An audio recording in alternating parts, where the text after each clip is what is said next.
Good afternoon and welcome to Assembly Committee on Commerce and Labor. Secretary, will you please take roll? Assemblywoman Backus. Present. Assemblyman Carter. Present. Assemblywoman Duran. Here. Assemblywoman Hardy. Here. Assemblywoman Howdigi. Here. Assemblywoman Kasama. Here. Assemblywoman Monroe Moreno. Here. Assemblyman O'Neill. Assemblywoman Torres. Here. Assemblyman Yeager. Here. Assemblyman Urick. Chair Marzola. Here. Please mark Assemblyman O'Neill present once he arrives. Welcome everyone here in Carson City, everyone who is in Las Vegas, and anyone listening to us over the phone lines. Today we will hear one bill, Senate Bill 441. Before we start, I just want to give everyone the lay of the land. The presenters are going to present their bill, and then I'm going to give 30 minutes in support, 30 minutes in opposition, 30 minutes in neutral. Before we start the opposition timing, I'm going to give Mr. Ted Papageorge 15 minutes to present his opposition before their 30 minutes start. So that is how everything's going to work today. But before we get started, I just have a few housekeeping announcements. Please turn off or silent all your electronic devices, whether computers, telephones. If you wish to testify, please sign in at the table by the door. If you have a business card, please provide one. If you have handouts for the committee, please provide 20 copies to the committee secretary prior to your testimony. For those testifying online, please make sure to mute your microphone when you are not speaking to minimize any background noise. When testifying, please turn on your microphone, state and spell your name for the record, and continue. Once you finish, please turn off your microphone. I expect courtesy and respect in all our interactions today, even if we may not agree. And with that, I will open the hearing on Senate Bill 441 and welcome Senator Dondero Loop and Senator Nguyen. You both may start when you're ready.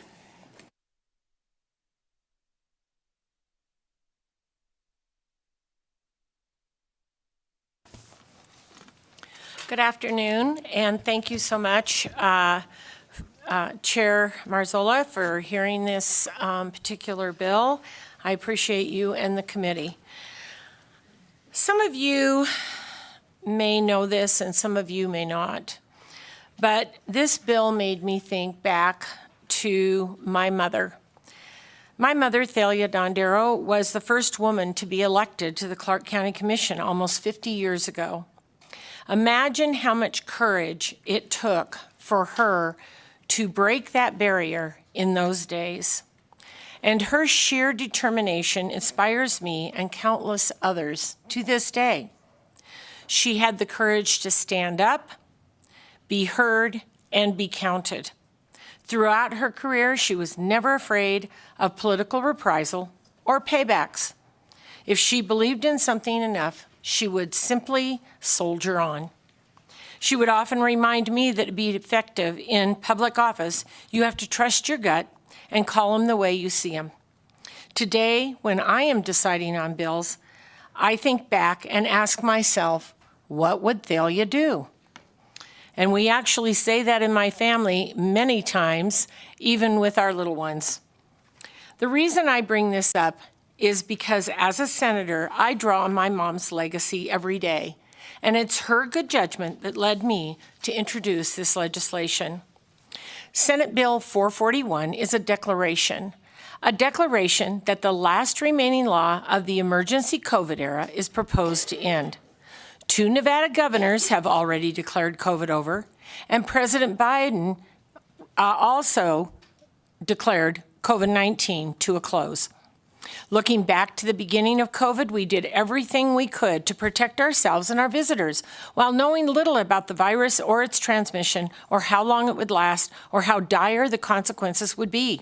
All we knew that it was deadly, and so we acted. Remember when some thought it would only last 6 weeks, or that it could be transmitted on hard surfaces? And who can ever forget the toilet paper crisis?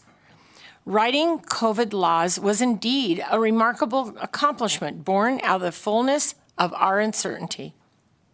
I'm not aware of any legislator who was here at that time that regrets voting yes on SB 4. I know I didn't. At the same time, we also approved SB 386.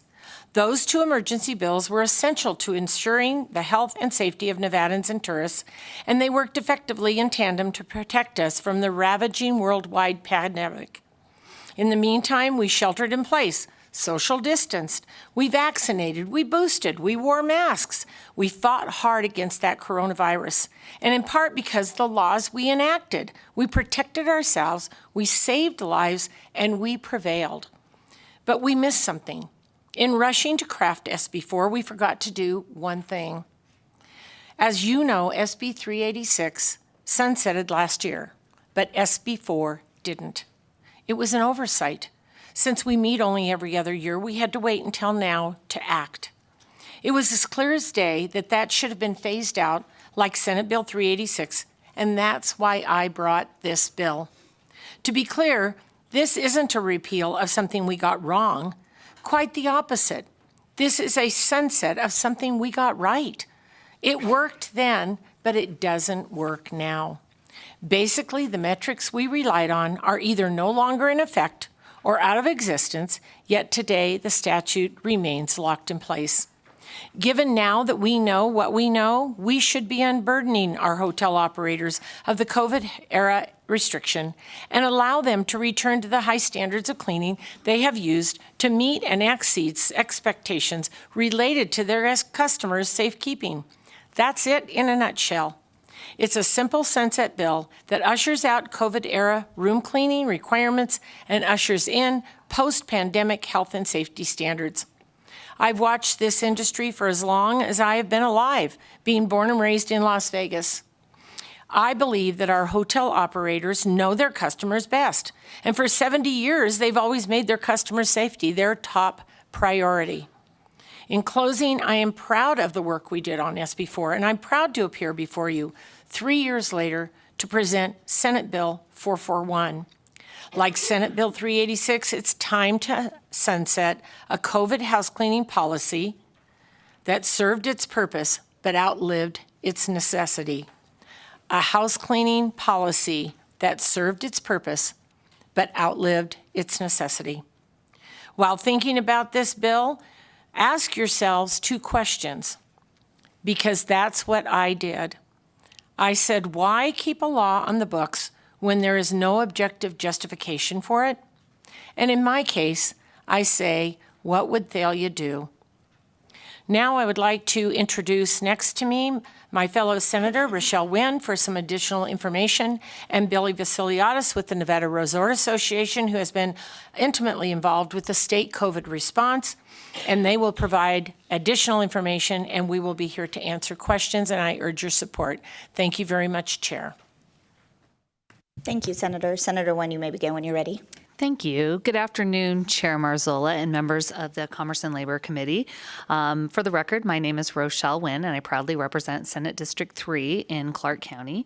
And I am proud to be presenting Senate Bill 441 with Senator Don Daraloop. When I think back to the summer of 2020, I'm reminded of that uncertainty, and I think most of us are. It may seem like a lifetime ago, but 3 short years ago, we were all sitting around wondering what was upon us. I remember the fear, the toilet paper, washing groceries outside of our houses before we brought them in, figuring out how life was going to be in this pandemic era. In my household, I remember being glued to the TV and YouTube and the internet, in my legislative capacity, having briefings with public health officials, watching the president come on TV, watching our governor come on TV, watching public health officials come and give us updated and ever-changing information that they had about the COVID-19 virus. And I remember it being very personal. I was worried about my elderly parents that live with us, and as well as my children who were no longer in school. I remember having Zoom meetings, as many of you also had, where life was going on in the background of our houses. And like my father would come by through the laundry and start doing dishes in the middle of a Supreme Court argument. So I know that is the time period that we were living in. And I remember everyone thinking, hey, this is going to be a 2-week sacrifice that by the time we entered into this 30-second special session had been going on for 4 months. I remember how the discussions around Senate Bill 4 were discussed, and I know that there are about 6 of you on this committee that were here during that 30-second special session when we were having horrible conversations about whether or not what parts of the budget we were going to cut. Were we going to save children's dentistry, or were we going to save prosthetic legs for veterans? And they were horrible, horrible decisions that I wouldn't wish on any of my colleagues that come after me. And I know that they were incredibly difficult for us that were going through those decisions. In this one, when we were talking about Senate Bill 4, it was a piece of legislation that established public health laws to prevent the transmission of COVID-19. It also provided certain entities with immunity from civil liability for personal injury or death resulting from exposure. It set up testing standards that were to be maintained. And I remember speaking with our public health officials at that time, talking to doctors, talking to nurses, talking to my neighbors who worked in the health field to figure out what was the best, what was the most reliable information that we could use to base our laws and these protections for our hotel employees, our guests, and our businesses to be able to survive this pandemic. I believe in science. I believe in this legislative process, and I believe we vet bills based on the information that's before us. And I know that we have a duty to follow the science and amend bills when they no longer follow the evidence-based system of science that guide public health. That's why you'll hear from public health officials that will come in support of this policy in this bill. This COVID protection bill was based on what we knew in 2020, and it was our legislative intent even in 2020, why at the time of the drafting of this during the special session, when we were trying to protect our workers, when we were trying to protect our businesses, when we were trying to protect our community, that we actually, in fact, tied these COVID protections and intended them to sunset. We turned to our public officials and medical professionals, we turned to our science, and we listened. And it's important that we listen today, because what we are basing our decisions on in the summer of 2020 is not what we have today. This was before we even had N95 masks that were available for public consumption. People were making masks. And in fact, I remember having a neighbor make a bunch of masks that I brought in during the special session to help, distribute among our colleagues that were here in the building. We didn't have vaccinations. We didn't even have therapeutics, and we wouldn't for another 6 to 8 months, and they wouldn't be in full distribution for another year or so. So that is the world that we were living in. And unfortunately, when we tied these safety provisions to one of 3 provisions that were relevant in 2020, they were set to sunset when those things were met. And I will point out what those things are in statute, just so the committee is aware for those people that were not there, and as a refresher for those people that were on that special session that probably thought this already did sunset. One was the governor's emergency declaration. This is not present and hasn't been under now 2 separate governors. Governor Sisolak and now Governor Lombardo have both made statements, have both issued their intention that the COVID pandemic is over. But the number 2 and number 3 are the ones that are most problematic. They are tied to positivity rates over 5% in any 14-day period in a 90-day period. This is not even data that we collect and that we do.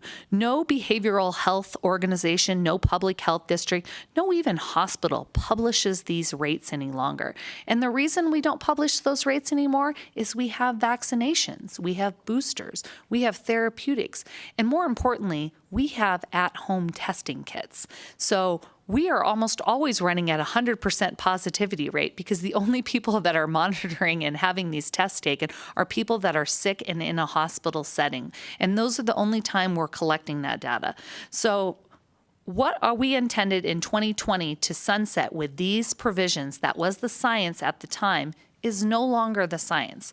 And I believe that we are a legislature that follows public health. We follow evidence-based practices. We follow the science, and the science tells us that this is time to end this provisions that were set forth in Senate Bill 4. And with that, I will turn this over to Mr. Vasiliadis. Chair Marzola, thank you for this opportunity, allowing me to present with the two senators, Billy Vasiliadis representing the Nevada Resort Association.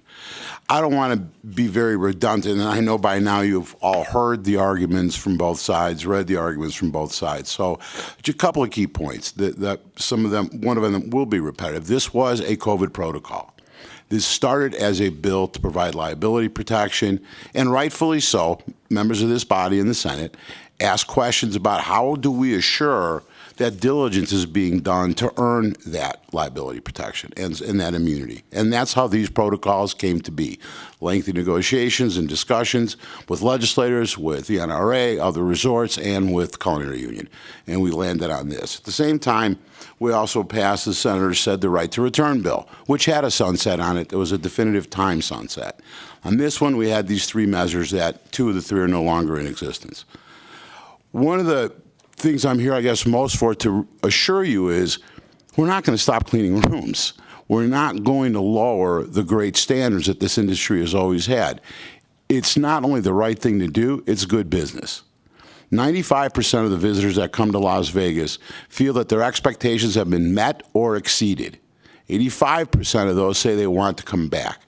You can't provide a bad experience, a dirty room, and lousy service. We're a hospitality state. We're the hospitality industry in the hospitality state. There's a high bar and a high standard for us, and there's a lot of expectation from you all for us to make sure we continue to provide the economics that this state requires, needs, and is dependent on.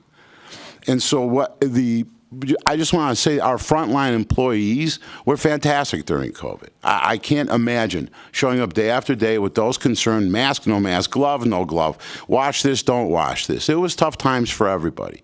And we all rebounded together. As a very resilient state that we are, as a very determined industry that we have, a very determined workforce that we have, we work together to bounce back. So I think it's time that one of the last protocols, COVID protocols, if not the last COVID protocol in this state, be repealed. There's a couple of practical challenges with daily cleaning, too. Number one, maybe and foremost, is the hospitality industry is very challenged to staff up. I know you've heard from law enforcement, public safety, from government agencies, state agencies, private sector. In this new era, flexibility is the number one thing that workers require or ask for when they're looking for a job. Hard to provide that when our schedules depend on the schedules of the 40-some million people that visit here. And keeping a robust workforce has been a real challenge for us. We're down probably 2,000, 2,500 jobs in housekeeping in Southern Nevada in the state. And as we've gotten better, we're hiring quicker. People are coming to work a little bit quicker. It's also the highest turnover position in the industry. So keeping up is a challenge in and of itself. Secondly, these cleaning standards, the pre-COVID cleaning standards, were of a very high caliber, again, because they had to be. It is expected of us. We respond to customers more than we do to anybody else. We make sure that their satisfaction is met. And somewhere between 40 and 55% of our customers, depending on the company, do not want daily room cleaning. Most want just fresh towels every day. And we want to be able to let them know and inform them they have that option in advance. First of all, I think it's a more effective and probably safer way to deploy our guest room attendants so they're not running up and down the hallway for do not disturb signs. I mean, there's a clear roster of rooms that need to be cleaned and rooms that just need towels or rooms that don't need to be touched. But that's a preference of our customers, and that preference tends to be growing. Why? It's Las Vegas. It's Reno. It's Lake Tahoe.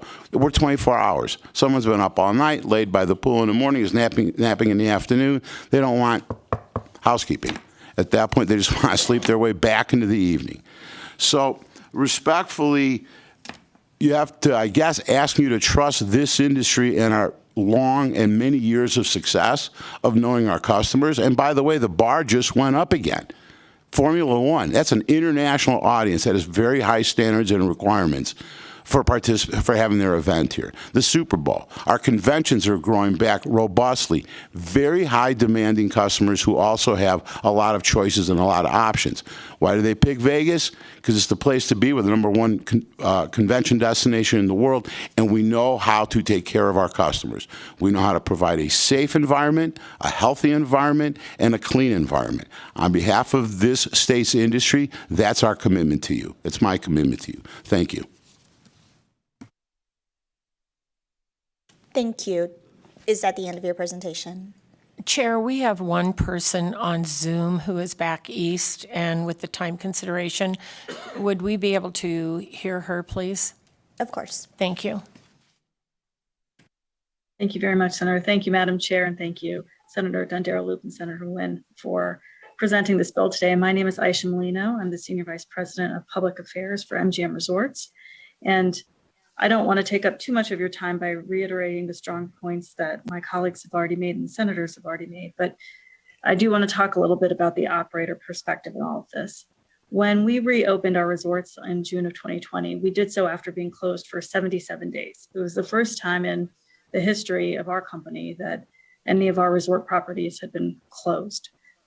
We weren't sure if customers were going to come back. If they were, how many, when, for how long, and under what circumstances. But we did know a couple of things. We knew that the only way that our customers were going to come back is if we could prove to them and to our employees that we had a safe environment in which they could work and to which they could visit. And it was in that spirit that we sat down along with several of our resort colleagues in the Culinary Union and the legislature in the summer of 2020 and helped negotiate SB4. At the time, as has been mentioned, we still weren't sure quite how the virus was spreading. We weren't sure if there was a difference between how it spread indoors or outdoors. Vaccines were not yet available, and there was still a concern that the virus could be spread through hard surfaces or soft surfaces like bed sheets.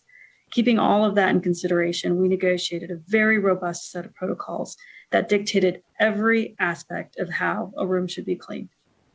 Since then, we've learned a lot. We now live in what I would call a post-pandemic environment. In fact, on May 11th, the federal public health emergency regarding COVID-19 is set to expire. And so after that expires, this bill really will be the last vestige of COVID-related legislation or COVID-related emergency actions that currently exist in the United States. One of the things that we have learned since we negotiated this bill in 2020 is that our customers were, of course, willing to come back. We're very grateful for it. But their behavior changed and their demands changed. We have done a lot of study about customer behavior, especially regarding room cleaning and how they're approaching it. For the last 12 months, on average, 40.3% of our guests in stayover rooms placed do not disturb signs or otherwise declined daily housekeeping. It's important to note that our customers have been doing this of their own volition. This is not something that we advertise, and this is not something that we incentivize, consistent with the law in the state. And importantly, this figure, this 40.3% figure, is consistent across all of our properties here in Las Vegas. So it doesn't matter if a customer is staying at the Bellagio or the Luxor. What we have seen is that our customer behavior is very consistent. This is not an insignificant number of people. As you all know, this is millions of people a year who are declining daily housekeeping.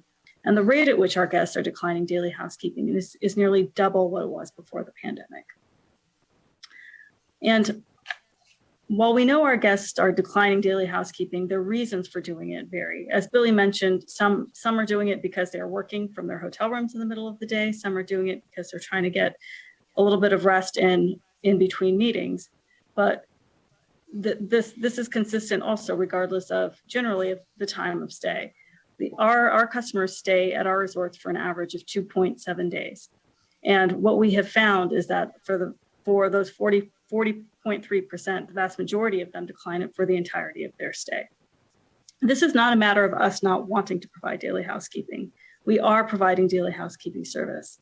Like I said, we don't incentivize our guests to decline it, but it is incumbent upon us as the hospitality industry to account for and react to what our guests need from us. The daily room cleaning services that were required by the emergency statute passed nearly 3 years ago just not aligned with the practical reality of today. I'd also like to note that we do have procedures in place through our collective bargaining agreement to implement room cleaning service even in cases where a guest has declined. If a guest has declined room cleaning service 48 consecutive hours, measured by the first time the service was declined, we will bypass the do not disturb sign and require that the room be cleaned. However, again, due to the average time of stay, 2.7 days, it's very rare that our guest room attendants need to implement this protocol. In addition, we are very cognizant of the impact that unserviced rooms can have on our guest room attendants and on the workload that an unserviced room can create. To the extent that a room is found to be particularly dirty, we have a trash to rooms process that's available to provide our guest room attendants with assistance cleaning the room and or a reduction in the workload associated because of the additional time that they need in order to clean that room. We are in the business of hospitality. Our guests vote with their pocketbook.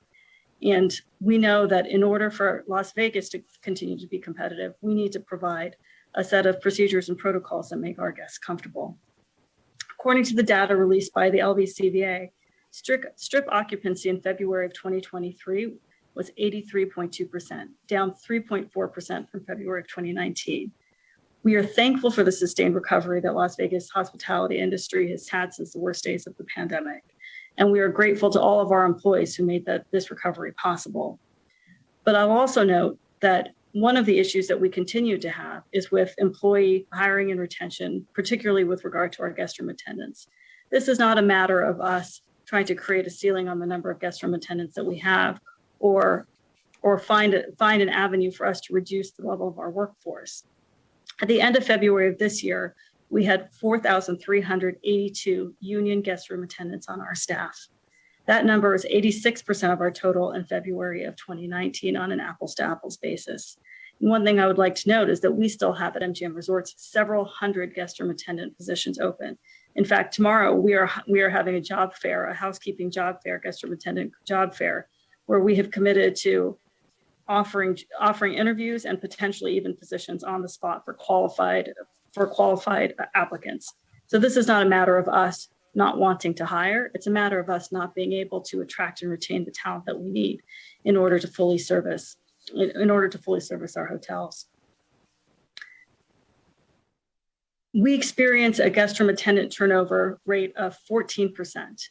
And I also note that that is relevant because that 200 open position number is not a static number. It's not that we can just fill those 200 positions and then we're at capacity again. Because of the constant turnover, we have a constant retention issue. And as a result, we are always dealing with this issue right now of competing for that workforce and being underserved. So we are actively trying to resolve this. But I do want to again reiterate that this is a matter of not us of keeping our workforce and our staffing levels artificially low. It's a matter of us trying to make sure that we have enough labor necessary in order to satisfy the needs that we have. Our ask of this committee and the legislature is simple and straightforward. There's no longer a reason to statutorily mandate resort hotels or any other public accommodations facility to operate pursuant to the state of health emergency and safety protocols that were enacted as a result of circumstances that existed 3 years ago. We would ask that at this time, the legislature would consider implementing a complete repeal of the provisions of SB 4. Thank you very much. Does that conclude your presentation? Ready for questions? Committee members, we will start with Assemblywoman Backus. Thank you so much, and thank you for your presentation. It kind of made me relive summer of 2020. But I wanted to start because I know the special session 32, when SB 4 was enacted, followed special session 31, where we had to cut over a quarter of our budget. And part of SB 4, there's so many facets of it, but I do recall vividly that there was a lot of pushback because we were singling out an industry and not providing all of these safety procedures to other industries around our state. And I always struggle because our Constitution requires us to implement general laws that affect every industry kind of equally. But at the time this was implemented, we were asking, what I look at is like our culinary workers, our people who work in the hotels, who were going to be our frontline workers to bring back our economic engine. And so with that, I just kind of wanted to get from you guys, that was kind of the purpose of SB4. It was sounded in making sure that our whole economy didn't sink in Nevada, and we needed to make sure that our frontline workers and those coming to Las Vegas were safe so that we could keep our state going.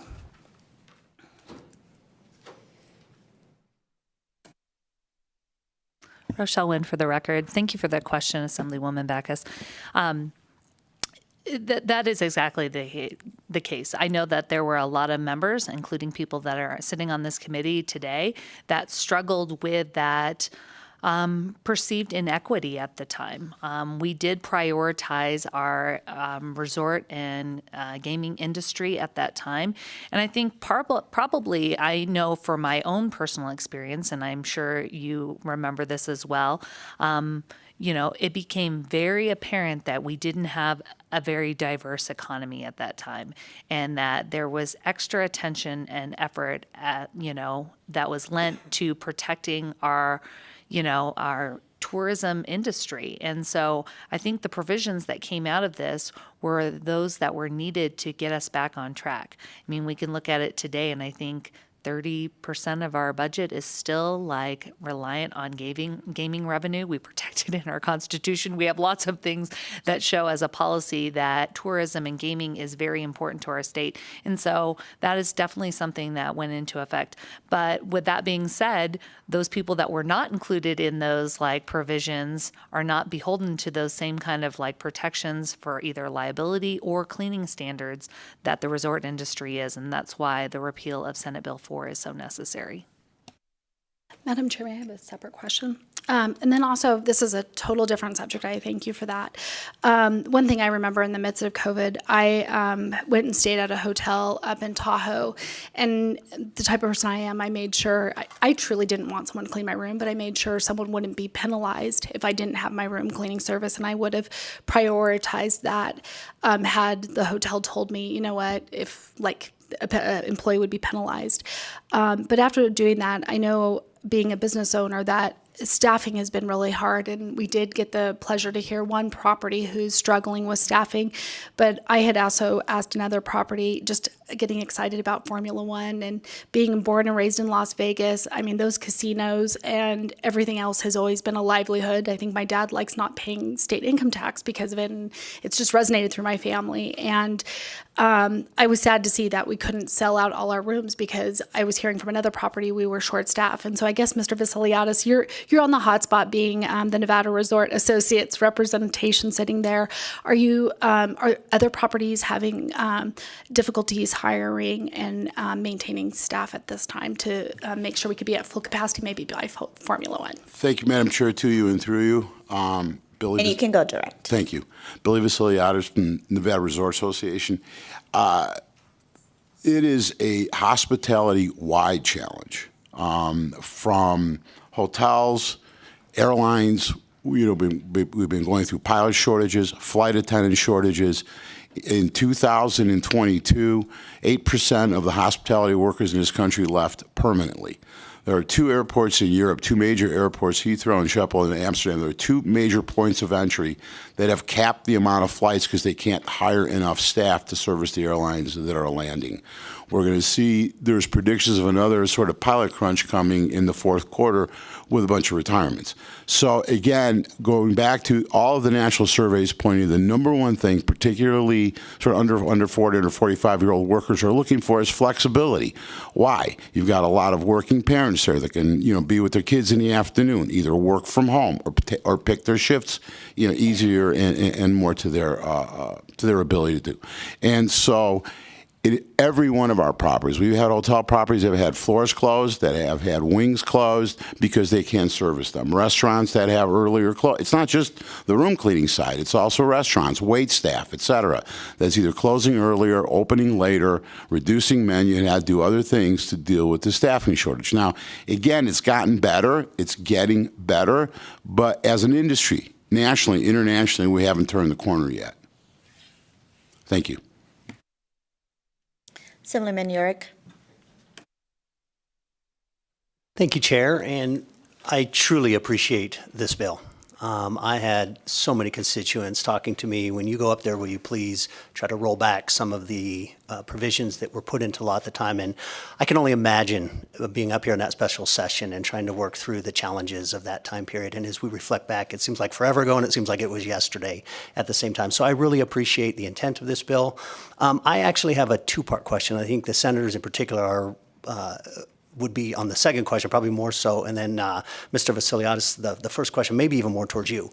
As I have been approached by opponents of this bill, there's been a couple of numbers that have been thrown around that, and it seems to me that the loudest argument against this bill is the preservation of jobs, right? We need to keep jobs, we're gonna lose jobs.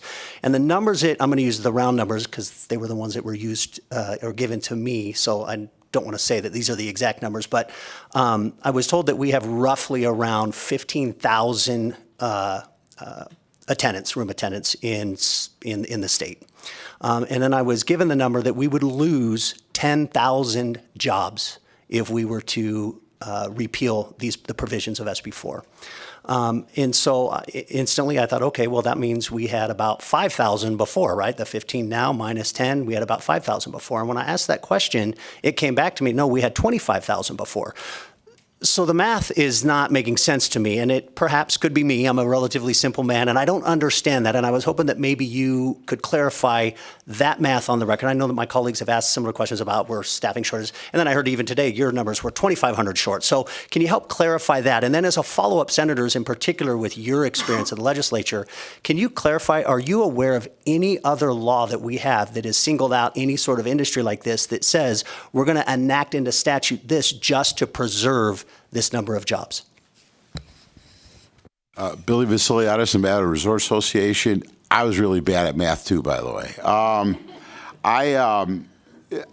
Listen, there's no reality that I know of that that's going to happen. We're trying to hire people. Again, the entire industry throughout the United States is desperately trying to hire staff in hospitality.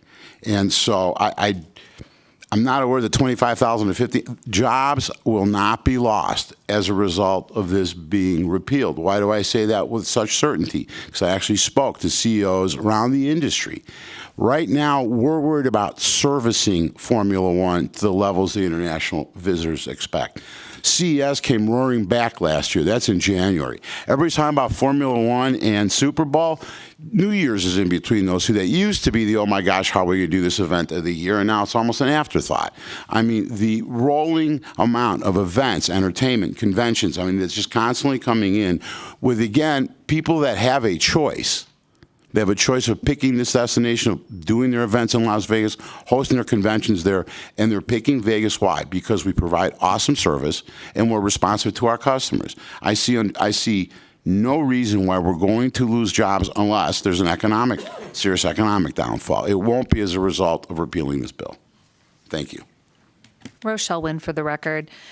Just kind of also piggybacking off of that, you'll see there's even, there's a resort industry, and some of them have like certain star ratings and certain distinctions of note that require certain levels of cleanliness, require certain number of attendants. And so, I imagine that they will want to continue to have those kind of ratings, and so they will continue to have that. And it's interesting that you say that, because I've heard those same numbers being bandied around that we will go.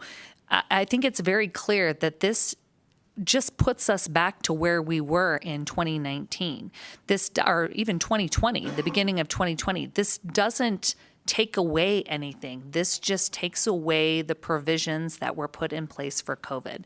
And you had talked about whether or not there are any other provisions in law that I can think of or that I participated in that protect jobs.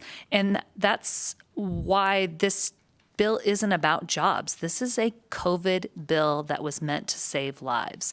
This is protocol, and these are standards that were put in to prevent death, to prevent people from being sick, to protect not only the workers that were there, but the industry and tourism and everyone that was coming into the state. So this was never a labor bill. This was a COVID protection bill.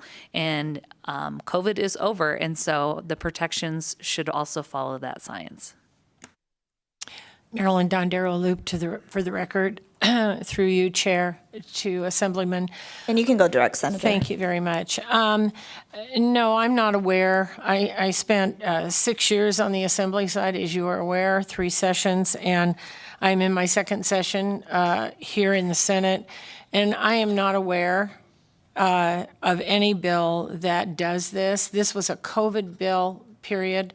This has always been policy, and I hope that those of you that are listening today here and online realize that this was never about punishing a certain industry. This was about COVID. And so before this, as far back as I can remember, this has been policy when it was put into policy. And so all we're doing is returning this back to the policy state with this bill. Assemblywoman Duran. Good afternoon, and thank you for your presentation. So I have a couple of questions, and just following the line of questioning that we do have. So first of all, I guess for the shortage of workers, do you think with the customers that are refusing daily room service, and it makes it a little more difficult for the guest room attendants to clean once they leave, because once you don't clean a room for a couple days, it gets more intense for them. That causes them a little bit of more workload issues. Do you think there's a connection with the labor shortage due to some of these housekeeping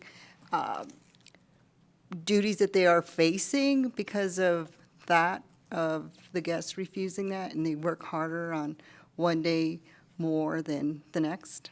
This is my first. Marilyn Dondero Loop for the record. Thank you for the question. Actually, our stay of our normal regular customer, our tourist that comes in, is about 3 days. And so I believe Mr. Vasiliadis gave the statistics that most of our customers come in for a weekend, come in for a conference. Those are all about 3-day stays. And so generally, sans some of the things that may happen in hotel rooms that we are concerned about, even as a community, may not happen in those 3 days. And so with that being said, the other thing that I would add is that with the daily room cleaning, I think that our workers are, yes, they are going in those rooms, but all those rooms aren't being cleaned. About over 50% of our customers are not requesting daily room cleaning. Okay, so as well as that, I also hear from the guest room attendants as well. So I know we had, back in the early 2000s, we had the norovirus virus. So if we do away with this, what are the protocols? Because I do know that there are guests that do come to the hotels as well. It's not as rampant as it was with COVID. So what are your protocols to keep the guest rooms and your guests safe when we do have guests that do have the COVID virus? Billy Vasiliadis Resort Association, we have protocols set forth by the health district, by state law, and the cleaning standards prior to COVID were all met and are at the highest levels, and they're going to go back to that. Protecting our guest room attendants, our customers, all of our employees is already firmly regulated and overseen by the health districts. And so any complaints are responded to. There's protocols that are set forth. I can't tell you off the top of my head exactly what type of detergent or deodorant we're using, et cetera, et cetera. Let me say this. One point I think that's also should be called out that we did in the Senate. Initially, the idea of not doing daily room cleaning was actually significantly inspired at one point as a concern for the environment. think about 155,000 rooms that need to get laundered every day, washed every day, soaped every day, between water usage, affluent going into the wash, et cetera, et cetera. Some of it began there. And then again, customer preference. And I think Ms. Molino pointed out, we're seeing such a behavioral change in our customers, and the fact that they are less apt to want to be on a rigid schedule, whether it's cleaning or any other form, is just, we're going sort of back to normal, but back to normal is also a bit of a change given on who's coming to Vegas. Thank you, and I appreciate that because I do remember everybody wants to get our, conserve our energy and stuff that we do have. But by even going green, you don't need to stop cleaning the whole room by vacuuming, just cleaning the bathroom. So I thought the green program was basically with just the washing of your linens and your towels. Just a comment. Thank you. Assemblywoman Torres. Thank you, Chair, and thank you, Senators and Mr. Vasiliadis, for the presentation today. I definitely remember the presentation for SB4 pretty vividly. Sitting as a legislator in this building. And over the last few weeks, I've had the privilege of speaking with many casino employees. And quite honestly, I don't have to go far to speak to casino employees. I just can call my father and his friends. I've had many conversations with them, and one of the issues that they've expressed is that there's these additional requirements regarding cleaning and testing that just it makes it harder for employees. Can you speak to that and some of those requirements that exist only for casino employees, but and we put in statute with SB4, but do not exist for other industries? Billy Vasiliadis, Nevada Resort Association. A lot of those standards are set by the health district, particularly for food handling.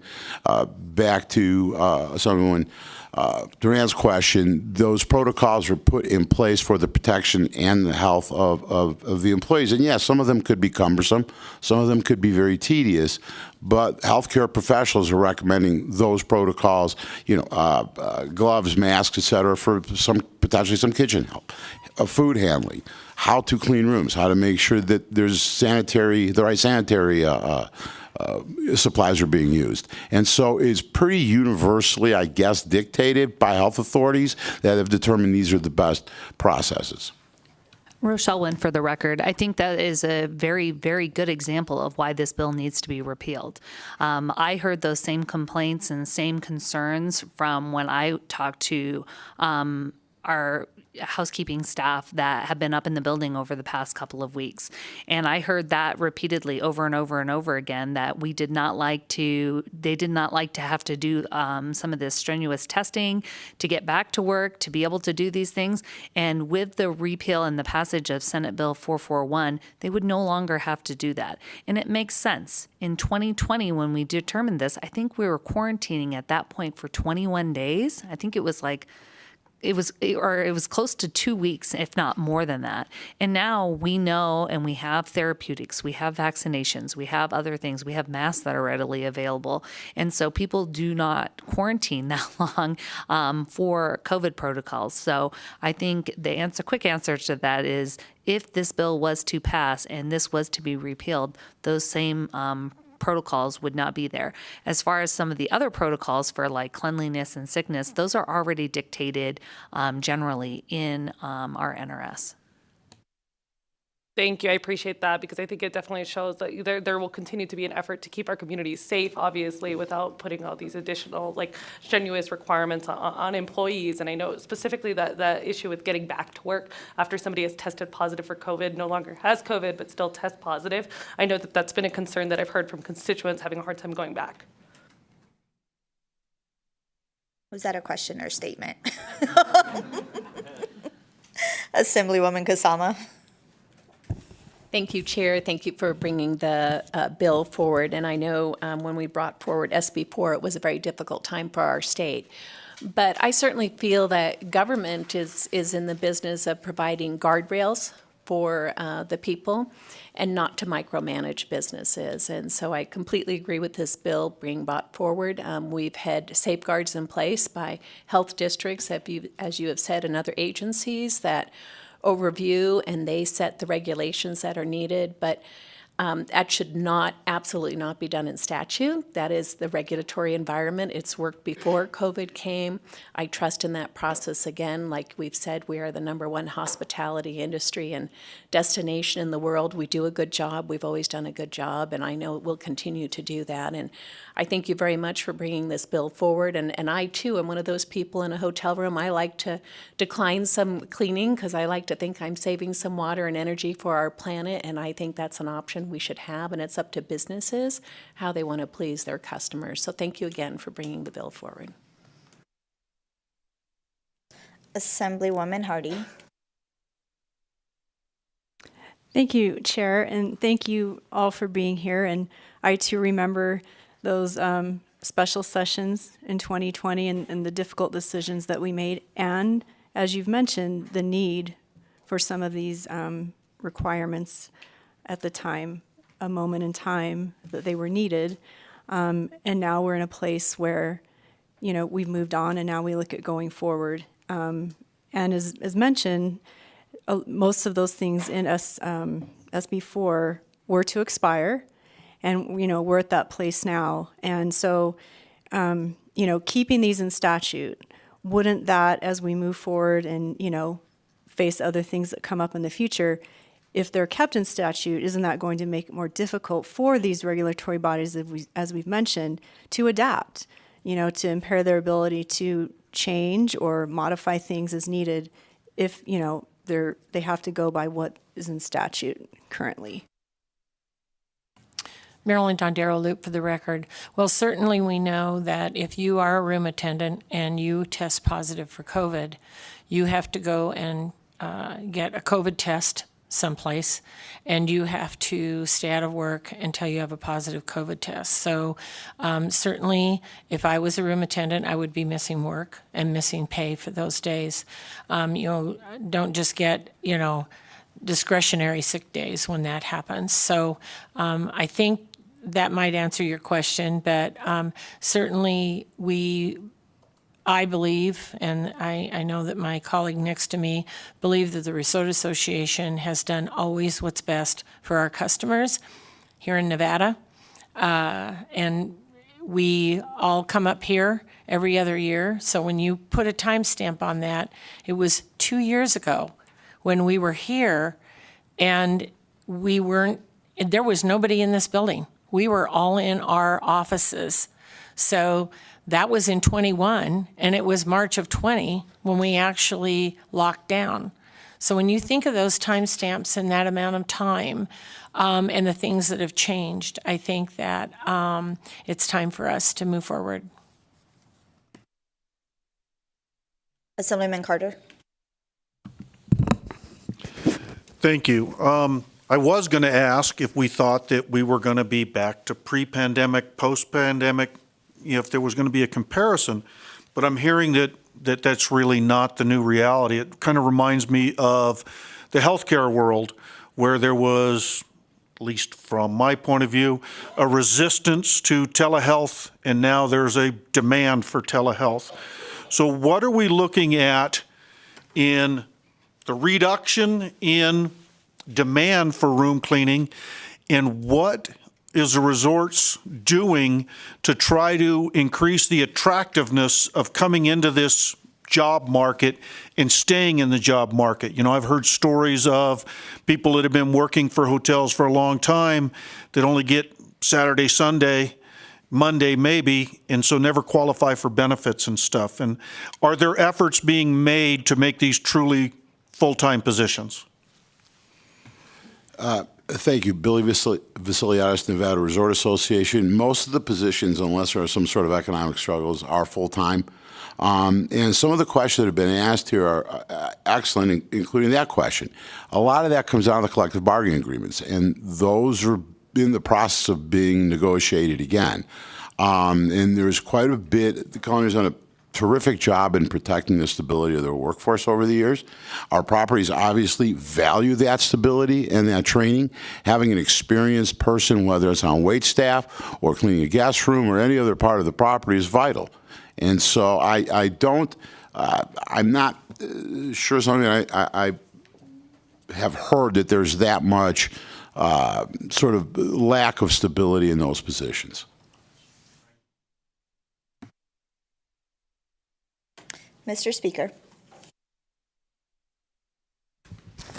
Thank you, Madam Chair, and thank you, the three of you, for being here. You know, I'm trying to think back, and 2020 was obviously just, it was what it was.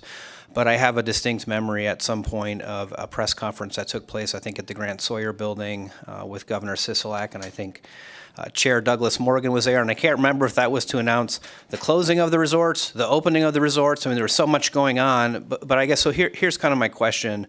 And I come at this from the vantage point of being chair of the Legislative Commission, and one of the things we do in the Legislative Commission is we approve regulations.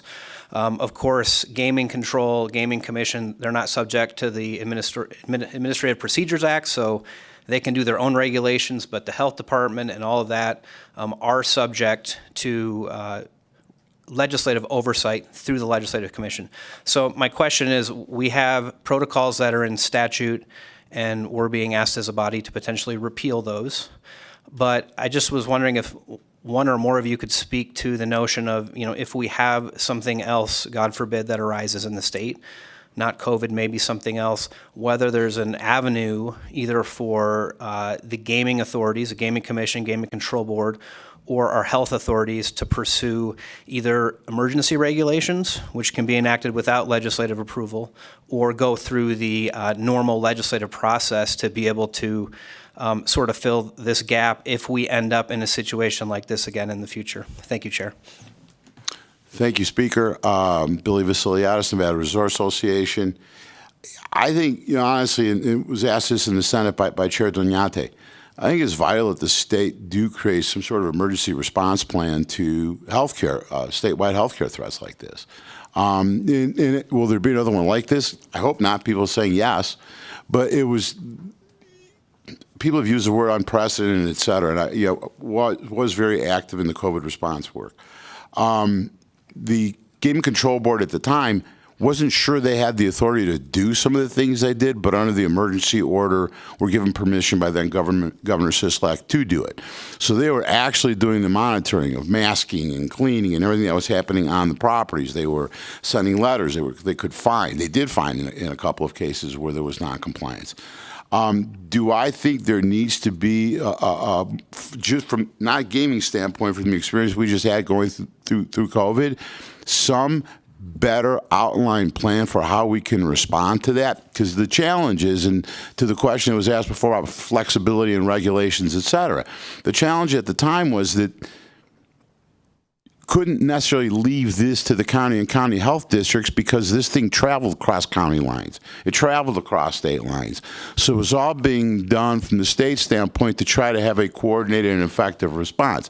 History will judge how coordinated and effective it was, but again, it had never been done before. So, Mr. Speaker, I think it would be very wise to set something up, to have something that triggers responses, who the responsible parties are, how to get the health districts together under some central authority if there is a crisis like that that threatens every resident of the state equally. Rochelle Wynn for the record. And as you know, sitting on chairing the Legislative Commission, so the state agencies and the public health districts and under executive emergency declarations, there is the ability to go and have some of these regulations promulgated, and put forth before the Legislative Commission. So there is already the ability to do that. And like I said, we are not taking anything away. We are just removing those protocols that were put into place as a response to a very specific COVID-like pandemic that we had just begun at that time. Assemblywoman Monroe Moreno. Thank you, Madam Chair. And I have a question that pertains to the bill, but even without the bill. You mentioned that you were short of hospitality workers, room attendants across the board. Can you tell us what you've done? Whether this bill passes or not, you're still going to have a shortage, apparently. Have you talked to the employees and asked them why there's a high turnover, and what are you doing to address that? Well, again, I think Ms. Molina from MGM said they're having to work fair or a job fair this weekend. Every company's had job fairs, weekend after weekend, trying to attract folks. Again, I think part of it is, and I don't mean to get into a sort of bigger, more discussion, not fitting for this committee right now. There needs to be an entire reassessment of what our workforce wants. It's not just this position or just guest room attendants that aren't getting filled. If you look at, again, I know you've heard it, public safety and all the other areas that it requires fixed times, that people have to be there for certain schedules, is becoming an increased challenge with the opportunities that people have to not have to go on a fixed schedule, not have to be in a physical plant 8-10 hours a day. So the industry is doing everything it can to recruit. But the challenge, I think, for us is bigger, is societal, and it's happening throughout the world right now. Thank you, Madam Chair. Are you finding that the employees that were guest room attendants that are leaving that role, are they going to other positions within the resort industry, or are they going to other industries in general and leaving the resort? Thank you for the question, Billy Vasiliadis, Resort Association. This is somewhat anecdotal, but it's a repeated anecdote. Again, they're going to positions and, for example, fulfillment houses, where they have a more flexible scheduling, don't have to travel as far. There are 20, 30, 40 fulfillment houses in Clark County. Getting something closer to home and have more flexible hours is where I sense, or I've heard, we've lost quite a few of the guests, not just guest room attendants, but resort workers. And again, flexibility is number one thing they're looking for. Committee members, any additional questions? I don't see any. Thank you for the presentation. We will move to support testimony of Senate Bill 441. I just want to remind everyone that we will have 30 minutes of support testimony, 2 minutes per person, 10 minutes here, 10 minutes in Las Vegas, and 10 minutes on the phone lines. Please remember to state and spell your name for the record. You may begin when you're ready. Thank you, Chair Marzola. For the record, my name is Andrew Diss. I'm Senior Vice President, Chief Strategy Officer for Morello Gaming. We own and operate the Sahara on Las Vegas Boulevard and the Grand Sierra Resort in Reno. To Speaker Pro Tem Monroe Moreno and Assemblyman Carter's questions, specifically, what are we doing to retain our workers and to get them to stay? Part of the reason for the high turnover that we are seeing is because we are trying to fill our shortages with J1 workers. J1 worker visa is through the State Department. It allows foreign workers to come and stay specifically in the hospitality industry for up to a year. And once that year is up, they have to go home. And so we are constantly seeing an influx of new workers. We have to go through new training. Then their year is up and they leave, and we start the whole process over again. At both of our properties, we stand at about 30% of our guest room attendants are J1 workers. So on a yearly basis, we are seeing another 30% turnover. So there is a mix where the non-J1 workers, if they leave, they are getting local jobs. Possibly in fulfillment warehouses, but the crux of our shortage really comes in turnover comes down to the J1 workers returning home. So, thank you. Good afternoon, Madam Chair, members of the committee. My name is Carlos Lasane, K-A-R-L-O-S. L-A, capital S-A-N-E. I'm the Regional Vice President of Government Relations and Community Affairs for Caesars Entertainment. When the COVID-19 virus descended on Nevada, it devastated families. It took loved ones from us. And a great deal of our businesses and industries came to a complete halt. Nevada's gaming hospitality industry, as well as all non-essential businesses, were shut down on March 18, 2020 to slow the spread. We reopened in June of 2020. Legislative Bill SB4 was passed during the 32nd Special Legislative Session, using then the current CDC guidelines on how to provide additional protections for our workers and underscore to our guests that we were doing everything in our power to create a safer environment. The gaming and hospitality industry also implemented an aggressive vaccination mandate for all of our employees and set forth strong health and safety protections and protocols for our guests. The membership of the Nevada Resort Association participated in daily, weekly meetings with county leadership, including public safety, state health departments, and the governor's office. In the last 3 years, medical experts have learned a great deal about how this virus is transmitted. In the beginning, I'm sure I wasn't the only one that was disinfecting their mail. But since that time, epidemiologists discovered that this is an airborne virus. It's not transmitted from contact with surfaces. The provisions in SB 4 were well-intentioned, and this bill was conceived at a time when the facts were unknown to us. But now is the time to move on. Medical experts can continue to have the vocabulary debate about pandemic versus endemic. But the medical community now agrees that surface contact is not how the virus is spread. Additionally, the spread and the severity of the cases have subsided substantially, and the data supports that. The lingering requirements of SB 4 are no longer necessary. It's time to move forward. I urge you all to support SB 441. And for the record, Caesars has a National Day of Hiring tomorrow, starting from noon to 5. I welcome you to tell your friends. Thank you for your time. Thank you. Good afternoon. My name is Stephen Esquaga with Peppermill Casinos. Thank you, Chairman Marzola, and the Commerce or Labor members of this committee. I would like to thank you for this opportunity to discuss SB 441. I would also like to take a moment just to thank Senator Dondero Loop and Senator Nguyen for their leadership supporting this bill that is so critical to our industry. I will be brief with my comments and try not to be redundant with so many of the valid points that have already been made. However, the point of reference of how we got here is one worth repeating. SB 4 was crafted at a time when there were very few answers, and the desire and need to work together was critical. As all of us in this room know, the intent of SB 4 was never meant to go into perpetuity.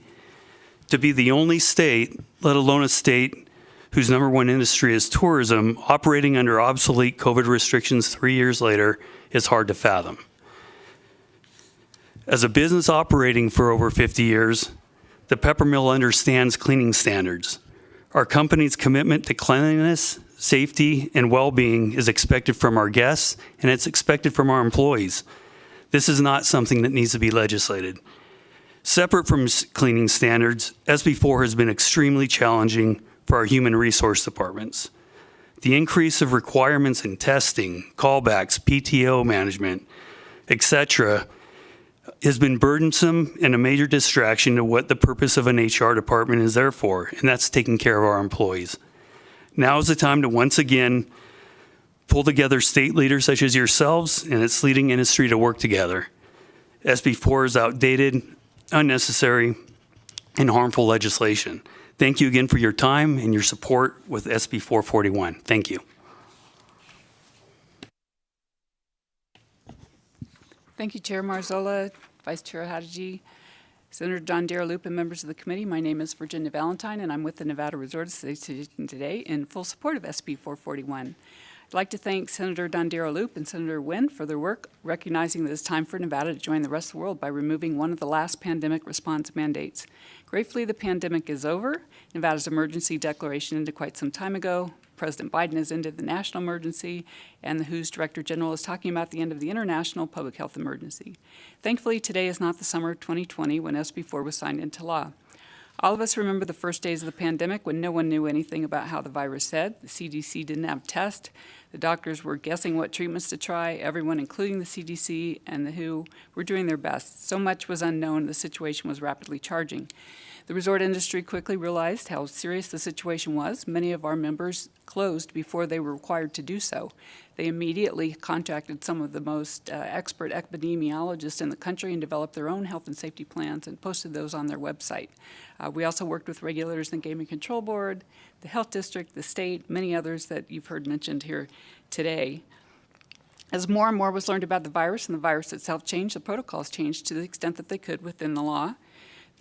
We witnessed how often the CDC changed requirements all along. We were told, don't wear a mask, do wear a mask, only wear a certain type of mask, stand 6 feet apart, stand 3 feet apart. And I think that sort of speaks to the very dynamic nature of managing the response to a pandemic. I think one of the most important things to appreciate here maybe is that now we have very specific requirements in state statute. We don't have the ability to change those as the situation changes. And so we would urge you to consider removing, of course, those requirements. We will go back to the pre-pandemic requirements for health and safety. The health districts all have regulations on keeping rooms clean. There were requirements in the law before. There'll be requirements in the law after. And I'm going to wrap it up right there and just say thank you to all of you for your time today and your attention to this issue. Good afternoon, Madam Chair. Excuse me. Brian Wachter, Senior Vice President of the Retail Association of Nevada. We are here today in support of Senate Bill 441, and we want to thank Senator Loop for bringing this bill forward. For us, it's important. Our industry relies on making sure that there are very healthy other industries in Nevada, the Resort Association and industry being one of them. When during those time periods where those employees were sent home, there were huge effects on consumer behavior, consumer shopping, and certainly the supply chain. From the retail standpoint, we had to be flexible. We had to change every time the CDC would change their guidance on a daily, weekly, or monthly basis, and we had to be flexible. But I think a lot of that speaks to how well and how successful Nevada was in pulling out of this particular pandemic.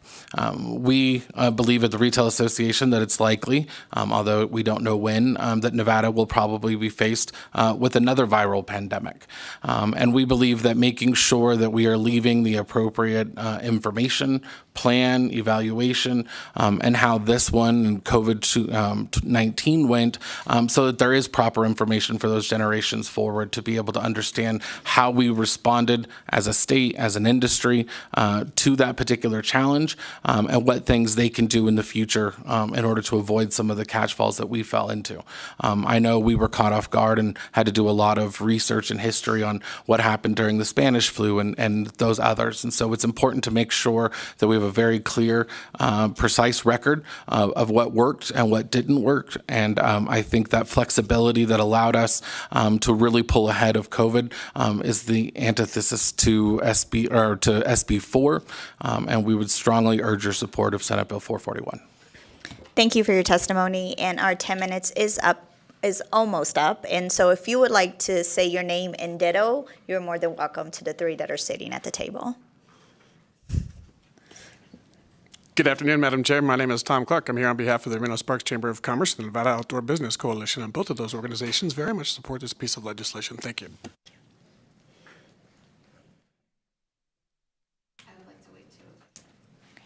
If we have remainder of the 30 minutes, I'll come back here. If not, I will ask everyone to stand that is in support of this bill that did not get a chance to speak. We will now move on to Las Vegas. If you wish to testify in support of Senate Bill 441, please state and spell your name for the record, and you may begin when you're ready. Good afternoon, Madam Chairwoman. For the record, Erin Midby, Vice President of Government Affairs for Boyd Gaming. That's MIDBY. Boyd Gaming is in strong support of SB 441, and I would like to thank the sponsor, Senator Dondero Loop, and Senator Rochelle Wen for their work on this bill and bringing it forward. As you've heard, when SB 4 was passed in August of 2020, it was the height of the pandemic and when much was about the COVID-19 virus was still unknown and not yet contemplated. Back then, we didn't know how it was spread, vaccines were not available, and it was thought that individuals could only get COVID once, just to name a few. Fast forward to April of 2023, and we know so much more than we did back then. And COVID-19, as well as our response, has evolved significantly. We've had numerous variants, vaccines and boosters are widely available, CDC guidelines have changed frequently, and we have additional tools and procedures and protocols for reducing spread of the virus. Put simply, we understand COVID much better now and how it is spread. The sole goal of SB 4 was to keep employees and customers safe from COVID, and that remains our top priority. However, today, the provisions of SB 4 are outdated and ineffective in protecting our team members. It only creates a burden to those it was originally intended to help and keep safe. For example, SB4 was intended to sunset, but the metrics included to trigger that sunset are not collected or even reported in some cases. SB4 is not tied to CDC guidelines and puts additional burdens on employers and employees alike that are no longer required anywhere else. The provisions of SB4 are no longer necessary to keep employees and visitors safe from COVID, and we have sufficient and adequate protocols in place to address cleanliness and safety in resort hotels. In a time where every industry, everywhere, is facing workforce and hiring issues, SB4 only exacerbates those challenges. Our company is no exception. Currently, we have a shortage of guest room attendants among many other positions, and we cannot run our properties full each day. With the requirements of SB4, our properties that are not fully staffed must schedule for lower occupancies midweek so that we can run at maximum occupancy on the weekends where we get the most demand. We urge the committee to support SB 441 and repeal these onerous and outdated provisions of SB 4. Thank you so much. Thank you for your testimony. Is there anyone else in Las Vegas wishing to testify in support to Assembly Bill 441?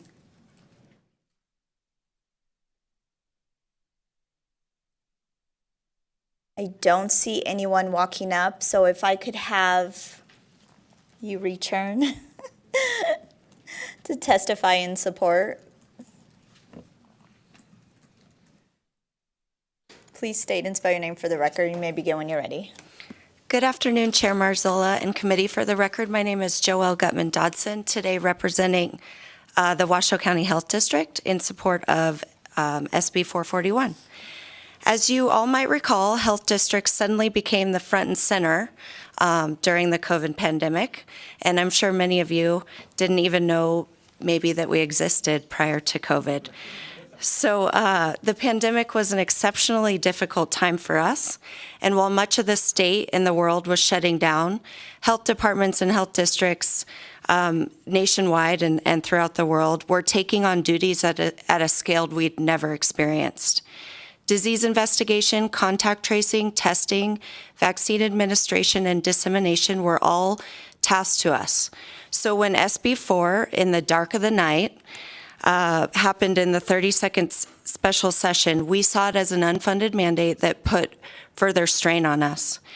And we were dependent on the fact that the positivity rate would trigger the end to it. However, as a result of testing practice shifts, the way we do it currently, we can no longer accurately measure the positivity rate in a community. So we can't accurately tell you that we don't need to be doing this anymore. So we are in support of of the repeal of SB 4 for regulations and the additional regulations and inspections of certain hotels and casinos that this applied to.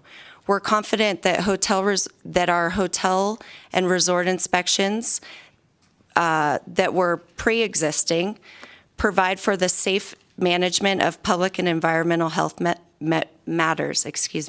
With this, when these regulations are properly enforced and followed. And one more comment. I wanted to thank the speaker about having these conversations preemptively about how to deal with our next emergency, because in public health we don't say if, we say when. So we do need to plan about how we're going to deal with our next emergency. Thank you. Thank you for your testimony. Hello, Chair Marzola. Elise Monroy Marsala here today on behalf of the Nevada Public Health Association, and we're here to support Senate Bill 441 with the Washoe County Health District. NPHA is the state's public health trade association, and it's a membership organization made up of the state's leading public health experts. I wanted to touch on the line of questioning that actually my colleague just mentioned about planning for the next public health crisis. NPHA has supported a number of public health infrastructure bills to date in the 82nd session. This infrastructure will bring resources to this type of planning, but NPHA also encourages the state's gaming properties to be active participants in this planning. We encourage them to engage with NPHA's experts for the next public health emergency. Las Vegas is an international leader for hospitality, and Las Vegas should be the place other tourism destinations look to for best practices on how to manage and maintain guest public health and safety. Thank you. Thank you for your testimony. Is there anyone else here in Carson City wishing to testify in support to Senate Bill 441? I don't see anyone walking up, so we will move to the phone lines. Broadcast, is there anyone on the line wishing to testify in support? Thank you, Chair. If you'd like to testify in support of Senate Bill 441, please press star 9 now to take your place in the queue.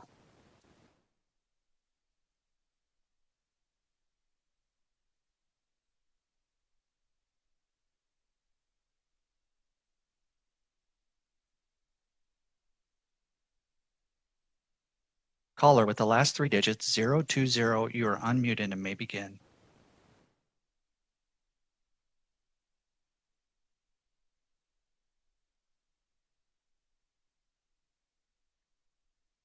Caller, you are unmuted on our end. Is your phone muted? So sorry. Thank you so much. Good afternoon, Chair Marzola and members of the committee. For the record, my name is Mary Beth Seawald, President and CEO of the Vegas Chamber. The Vegas Chamber is in support of Senate Bill 441. For historical perspective, the Chamber was also a leading advocate for the passage of SB 4 in August of 2020. It made sense at the time to adopt these provisions into state law when we were uncertain about how we were going to move forward from the initial effects of the COVID-19 pandemic. However, since that special session, we have developed a much better understanding of how COVID is transmitted. Vaccines and antiviral medications are readily available to the public. The economy is fully reopened and many COVID standards have expired or been repealed at the local, state, and federal levels of government. The state lifted its emergency declaration on COVID-19 on May 20th of 2022. That is why we believe that the daily cleaning provisions that were adopted with the passage of SB 4 should be repealed. This legislation reflects the progress that we have made against COVID-19. Keeping these measures in state law contradicts the progress that we have made in our public health response to COVID-19. As you know, many of the COVID-19 reporting elements are no longer available, and it is only hindering our largest industry. These provisions are also labor-intensive, costly, inefficient, requiring more water resources and supplies, and burdensome to the hospitality industry. That is why these provisions should have an expiration date, as the COVID civil litigation immunity does in state law, which was also adopted in the passage of SB 4. We believe this bill is important as we move beyond the initial public health care response to COVID-19 and adapt as we have always done as a state. Thank you so much for your time and consideration in supporting Senate Bill 441. Thank you. Thank you for your testimony. Broadcast, is there anyone on the line wishing to testify in support of Senate Bill 441? Chair, there are no more callers in support at this time. Thank you. Oh, thought she was coming up in support.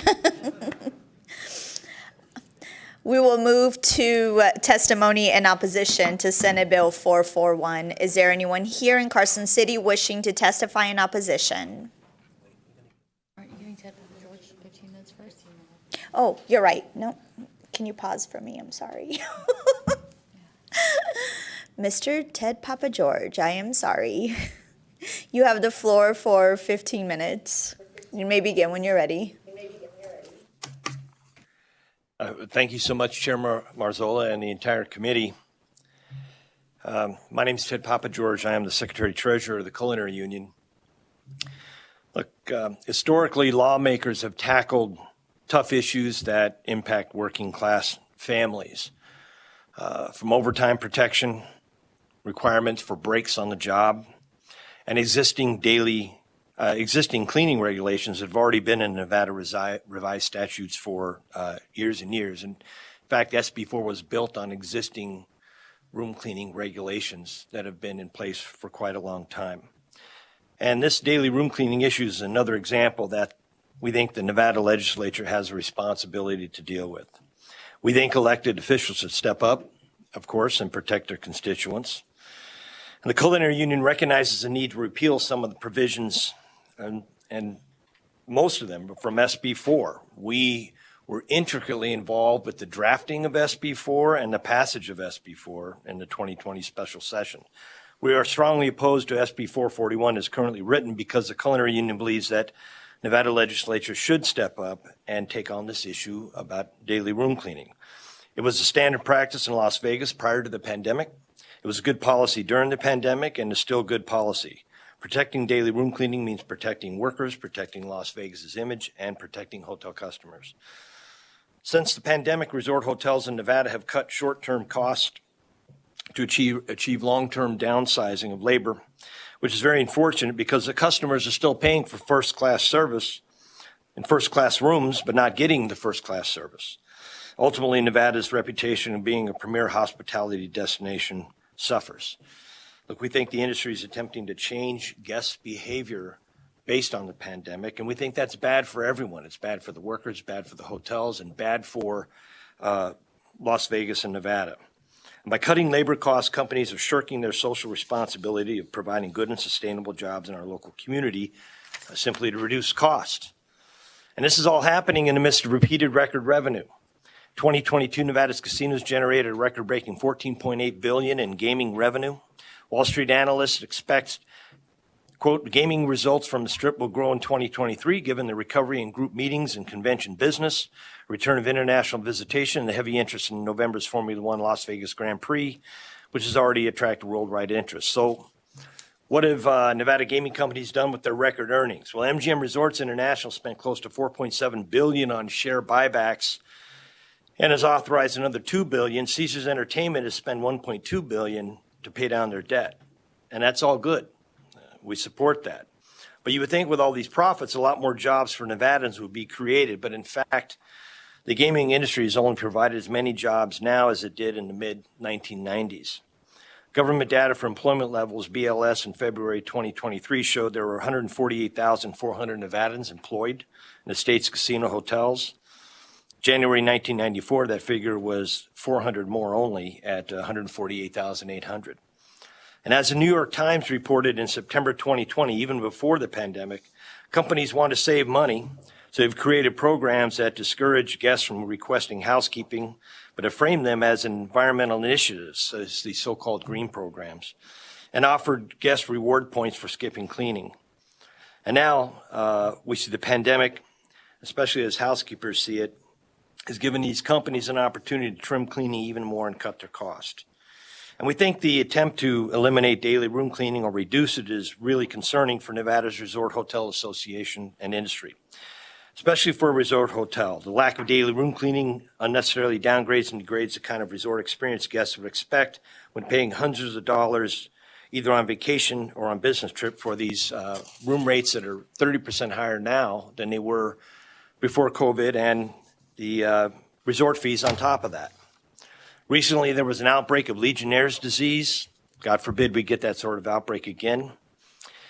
Yet another reason why daily room cleaning is essential, needs to be part of the safety and security of tourist guests and our number one industry in Nevada. So reducing daily room cleaning would be an absolute blow to a group of workers who are majority of women and women of color, have already been economically most impacted as a result of the COVID-19 pandemic. And we cannot leave these working women behind. Culinary Union urges Nevada Legislature to oppose SB 441 as written or significantly change the law to ensure daily room cleaning provisions of the current law are intact. And also enforce the current law that mandates daily room cleaning. That isn't happening across the gaming industry. As you heard, it was from the Washoe Health District. It was an unfunded mandate and also very little teeth. So you might say, why are you here? Why are you negotiating? Why aren't you negotiating for daily room cleaning in your union contracts? And the answer to that is that we will. Prior to the pandemic, hospitality companies provided daily room cleaning with the standard do not disturb card that all guests have available on their door. It was understood that Las Vegas is the entertainment capital of the world and guests should expect full room service and clean rooms.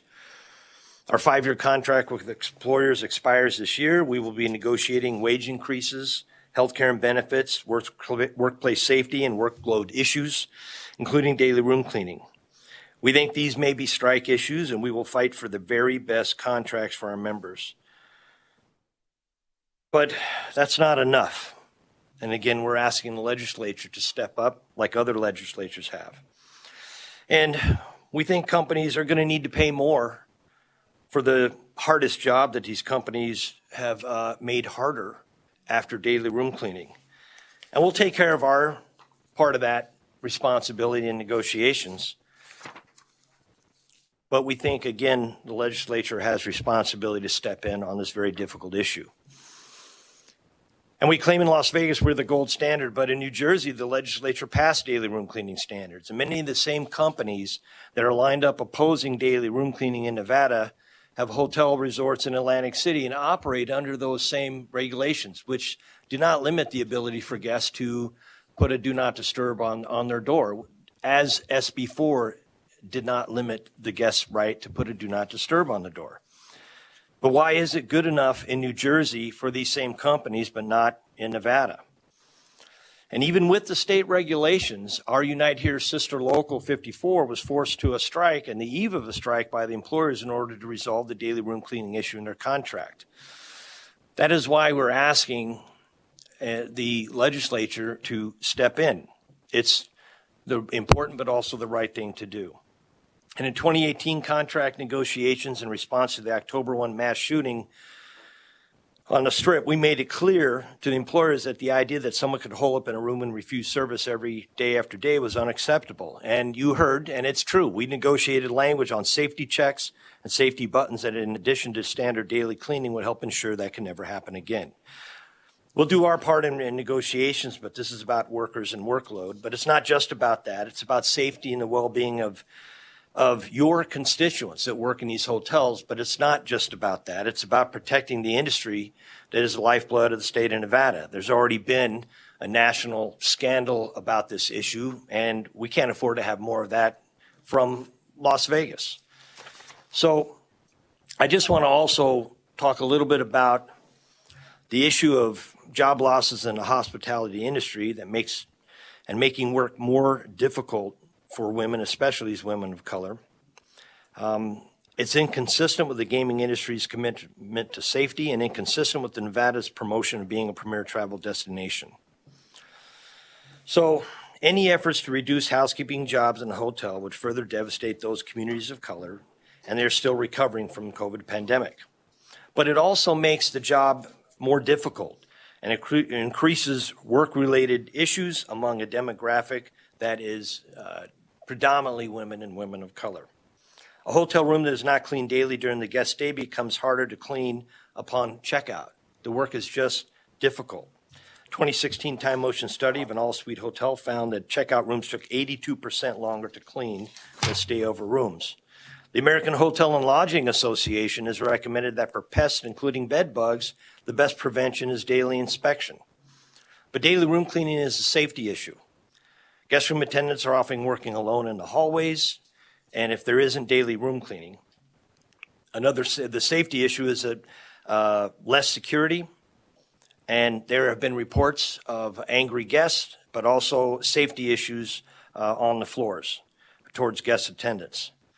And then another issue that is always on a guest room attendant is the threat of another mass shooting like October 1. When a guest room attendant knocks on the door, they never know what's behind it, and they worry about opening the door to a pile of weapons or worse.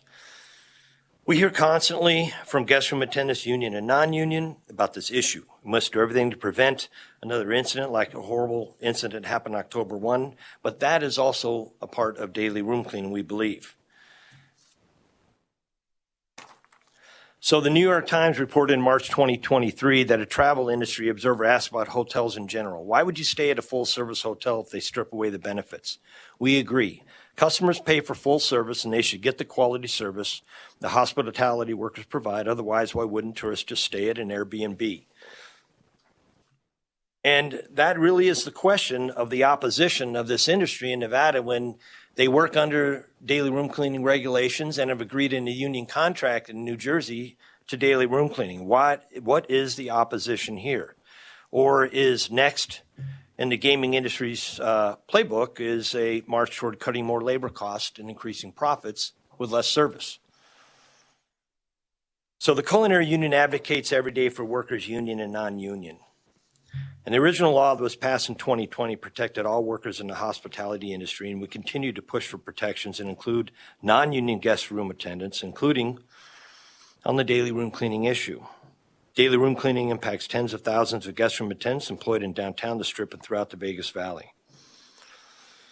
In Nevada, 90% of people who responded in a March 2023 poll said they would support a law mandating daily room cleaning. Daily room cleaning is overwhelmingly popular in Nevada, and the culinary urges Nevada Legislature to protect working women and oppose as the state is now of SB 441. And just to be clear, the Culinary Union agrees with repealing all elements except daily room cleaning of SB 4. And I think there were some very eloquent words spoken earlier about courage. But the truth of the matter is, at this point, all parties agree that the pandemic is over, the recovery's back, and SB 4, it's time to be repealed. The real courage is to stand up for these working women of color that are working in a job that became much harder than it ever was before. And I do want to make it clear, companies could be doing more to hire. If you have thousands of guest room attendants and there are 200 openings for a job that has high turnover, well, that's to be expected when you heard the example from one company. But the union contract wage levels are a floor, not a ceiling. Companies have the ability to recruit folks in at 100% of the wage or 80%, which was a item in the contract the companies fought very hard for, and companies are not doing that. So you can have job fair after job fair, but if you're going to try to bring folks in at 80% and you're going to a job that's harder than it ever was without a clear plan to make a difference, then certainly then you're not going to be able to bring on enough staff that you need. And so we disagree with some of the comment. These are experts in the hospitality industry, but we are certainly experts in the area of workload and bargaining, I would like to think. So I do want to thank you. I want to thank Chair Marzola and all of the committee. And I'd like to introduce a guest room attendant to share her story, Maria Martinez. Hi, my name is Maria Martinez. I am the guest room attendant in Las Vegas Strip for IPRO Culinary Union member for 23 years. And I'm here today to oppose the SB 441. After the pandemic, my job is a guest room attendant. Has changed a lot now. The company really has me to clean occupied rooms daily. Isn't in the usually assignment to me clean checkouts room, which require more deep clean sites. I guess is check out after their stay. I constantly beginning to send to different hotel room floors just so I had a non-checkouts room to clean every shift. All the movement from floor to floor and are hard, my body, and I so tired every day. In the day room cleaning recurring will making our job hard. Housekeeping is very difficult to job. Only do checkouts making every hard guest room attendant are getting hurt because we are only cleaning checkouts rooms. Some ladies cry under the day shift because of how much the pain they are in. There are 10,000 guest room attendants in this city. Not all are UNICEF. We are fighting for daily clean room protection in our contract now, but about every else who is in the union like us. Housekeeping in Nevada need to help because our work are too much for anybody. I hope our market listen to me because I want to do the work. I'm not sure how much longer I can do this. What will happen to Las Vegas if there are not housekeeping let's to clean rooms in Las Vegas. I asked to the Nevada Legislature to support work, and I oppose SB 441. Thank you. Thank you for your testimony. Committee members, any questions for Mr. Papa George? I'll start with Assemblywoman Backus. Thank you so much, Madam Chair. Thank you, Mr. Papa George, for your presentation on this bill. When you guys turn off your mics in the small room, it's echoing back. Please. Someone's mic is on. Thank you. Thank you so much. One thing I just wanted to kind of cover, and it was kind of along the same questions that I asked the bill sponsor, but one thing I noticed is I think when we did the bill SB 4 in 2020, it actually did not extend to all of our hospitality resorts and hotels, and I had to go back and look at the bill. I think it only applied to the 2 counties specifically, and I want to make sure I'm correct on that. And then the other question I had goes along the lines of, do you all still have like list? I wasn't here when SB, I think it was 387, the Right to Return to Work bill was passed. And so I'm trying to gauge, I mean, are there a lot of individuals in the hospitality world that are still unemployed and that could return to work? And so I had that. And then the other thing is I come from obviously a labor household, and I always look at the fine line between safety checks and CBA agreements for scope of work. And so with this one, I keep kind of looking at it as a scope of work, as you indicated, being negotiated. And so I would ask if you could elaborate a little more on like how that aligns with like safety issues. Thank you. Ted Papa George for the record. Chair Marzola, I think I can speak directly to the senator, or You can go direct to Assemblywoman Backus. or Assemblywoman Backus. Thank you. That was a lot of questions. I'm going to try to keep them all straight. Remind me if I miss one.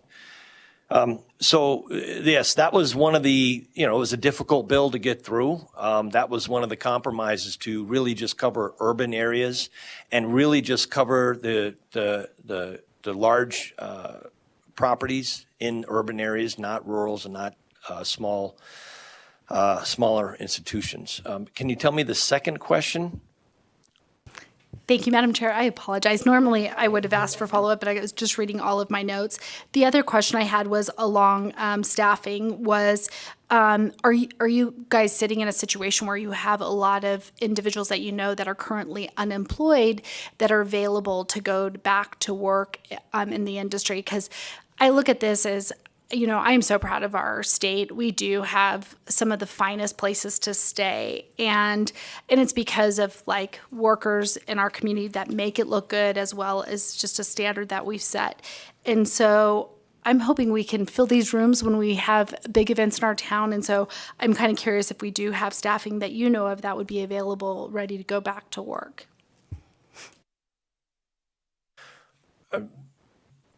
Thank you. Assemblywoman Backus. So, can you state your name for the record, please? Thanks. Remind me, I'm still a little new at this. Ted Papa George for the record. And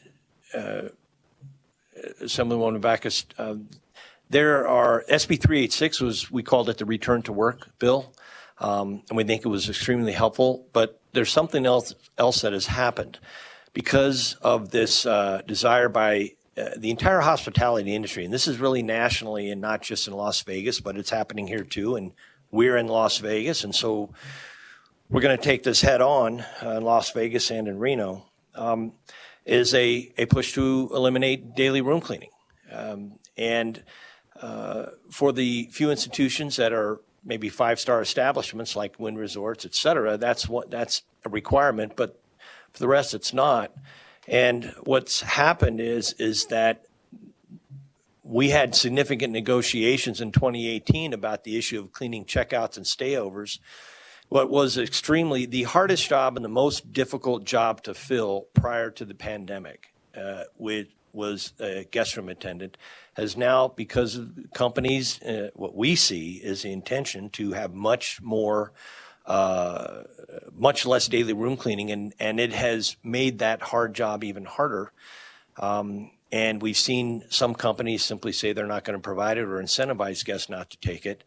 But the other thing out there is that workers have had a choice to make, and the ability for folks to, and we don't think the companies have fully comprehended this issue, is that the ability for these workers to move to something like Amazon, where they can make $22 an hour plus benefits and pick their hours. So there has to be a few things that have to happen. And again, we're going to tackle this head on in strip and downtown negotiations with involve over 40,000 workers this year, is the issue that these jobs are going to have to be, the workload's going to have to be reduced and the pay is going to have to be increased. But to be able to do that for the largest percentage of our workers and the most active group, these working women,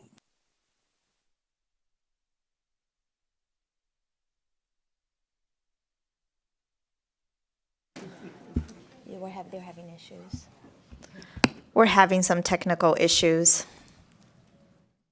We'll take a 1-minute recess.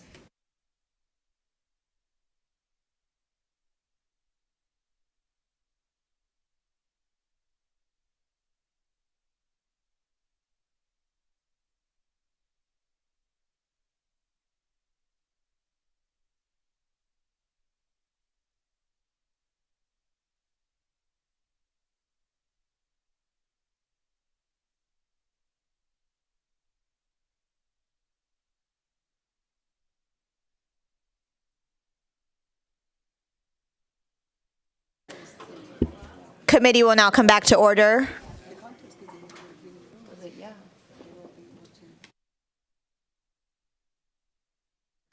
I believe you were in the middle of answering the question, correct, Mr. Papageorge? Yeah, for the record, Ted Papageorge, the Culinary Workers Union. So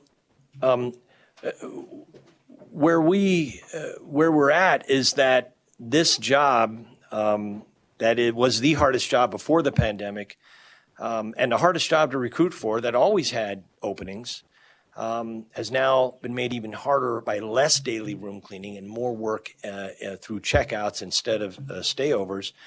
So workers essentially have voted with their feet, whether it's the gig economy or retirement, or to simply tell those that are potential workers that this is not the job you want inside the hospitality industry. So again, we intend to take this on, and we think we're going to have extremely difficult discussions and potentially strikes over this issue with the large resort operators on the Las Vegas Strip, who, as I said before, have agreed to contract language and work under legislation in New Jersey that does require and to some extent daily room cleaning, and certainly does not allow companies to incentivize to refuse daily room cleaning. But what we're saying is that the legislature has a role in this too. These working women, it's difficult enough to take on these massive corporations, and that's where we think this is part of your role, to provide some sort of backstop for these folks that are your constituents and they're in need. Your third issue, Assemblyman Bacchus, if you could help me, please. Thank you so much, and I'd be happy to do that. Madam Chair is okay with my part 3 of my question. And this fell along, Mr. Papageorge, was more, and you may not know, but I come from a labor family. My husband. Assemblywoman, 1 second. Mr. Ted Papageorge, can you please turn off your microphone because there's an echo again? Thank you. Thank you so much, Mr. Papageorge. I too forget to turn my mic off. I had to turn mine off so the chair could speak. One thing is I come from a labor family. My husband's in a union, and so we obviously deal with the CBA agreements with scope of work clauses. And on this, and I do believe there's a line between safety, where we need to implement legislation, and then also scope of work. rules. And when I look at, where we codified what we did from SB4, it falls under regulations related to SARS-CoV-2 when we were at a height of the pandemic, when we didn't know where we were going to be and what the forecast looked like. And so I'm trying to reconcile, I've heard you kind of make some comments about safety, and if you could elaborate on that a little more, that'd be helpful. Thanks. Thank you, Ted Papageorge, for the record. I appreciate you bringing up the issue of safety. Assemblywoman Bacchus, this definitely coming from a union family, you understand that that's part of what we think is our job too, is to take on safety issues. And historically, that's been a union's role, hand in hand with elected officials and legislators statewide and countywide. This is a unique situation. In 2018, our contract negotiations, that was 5 years ago, right after the 1 October mass killings, our guest room attendants were adamant, and you heard the representative from MGM about this issue of room checks. And it was a tough negotiation to get those on. We negotiated for room checks and also safety buttons. Some call them panic buttons. But these are massive hotels. They're dead spots, and sometimes the buttons work, sometimes they don't. We've seen that the room checks, we're going to take another run at these room checks because they've been inadequate, we believe, in this new negotiation. But these guest room attendants who are women, predominantly women, are vulnerable. They generally work alone and are going in and out of rooms. And so a piece of the safety issue is the room checks and the buttons, but also the idea that you can work on your station, which are a mix of checkouts that are much harder to clean, but also stayovers that are not as hard to clean. And that equals to your quota that these working women need to maintain every day to finish their workload. When you're in your station, you get to learn your guests. You get to know if there's a family there that is, then you know who they are. If there are a group of partying frat boys that are drinking and you have to watch out for them, or a loner that is somebody that you may have concerns about. But when you're working on your station, instead of when you reduce daily room cleaning, that means a guest room attendant has to do what they call chasing checkouts, to go from floor to floor to get their quota, because they have to finish their quota. That's the policies of the company, and that's the workload issue. So when you are in your station and then another guest room attendant works her station, you can look out for each other. Now, there's always a do not disturb, and it's common practice in the industry that you're going to have to move to other floors to finish your quota.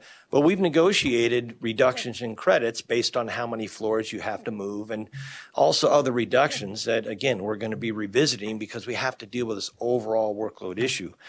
But the safety issue, most tourists don't understand that piece of it. And I think that our guest room attendants and comment throughout the Senate side and on this side have tried to convey the issue of safety. And it's one of the reasons that they feel so strongly about this idea that the idea of daily room cleaning should continue, that Las Vegas should have that, and that it is an issue that will help deal with the safety issue that is just, it's always going to be there when you work alone up in the hotels with the, Las Vegas is a party town and you have to watch yourself. Thank you. We will move to Assemblyman Urich.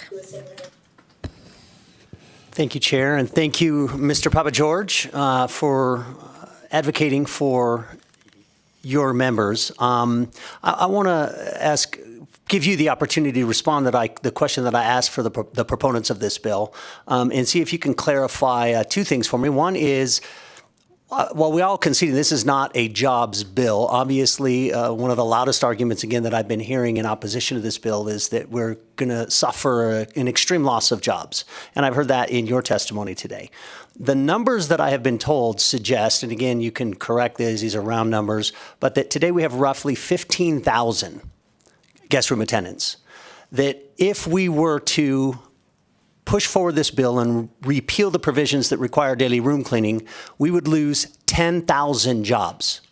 And yet, the numbers that I see and I have been told are that pre-pandemic we had 25,000 guest room attendants. So I'm trying to figure out if you can help me make sense of that job loss and where those numbers are coming from. And then related to that, if you can clarify for me if you are aware of any precedent or any other situation wherein this body has been asked to consider pulling back temporary provisions enacted for some short purpose, primarily in the name of preserving those jobs that that temporary provision created.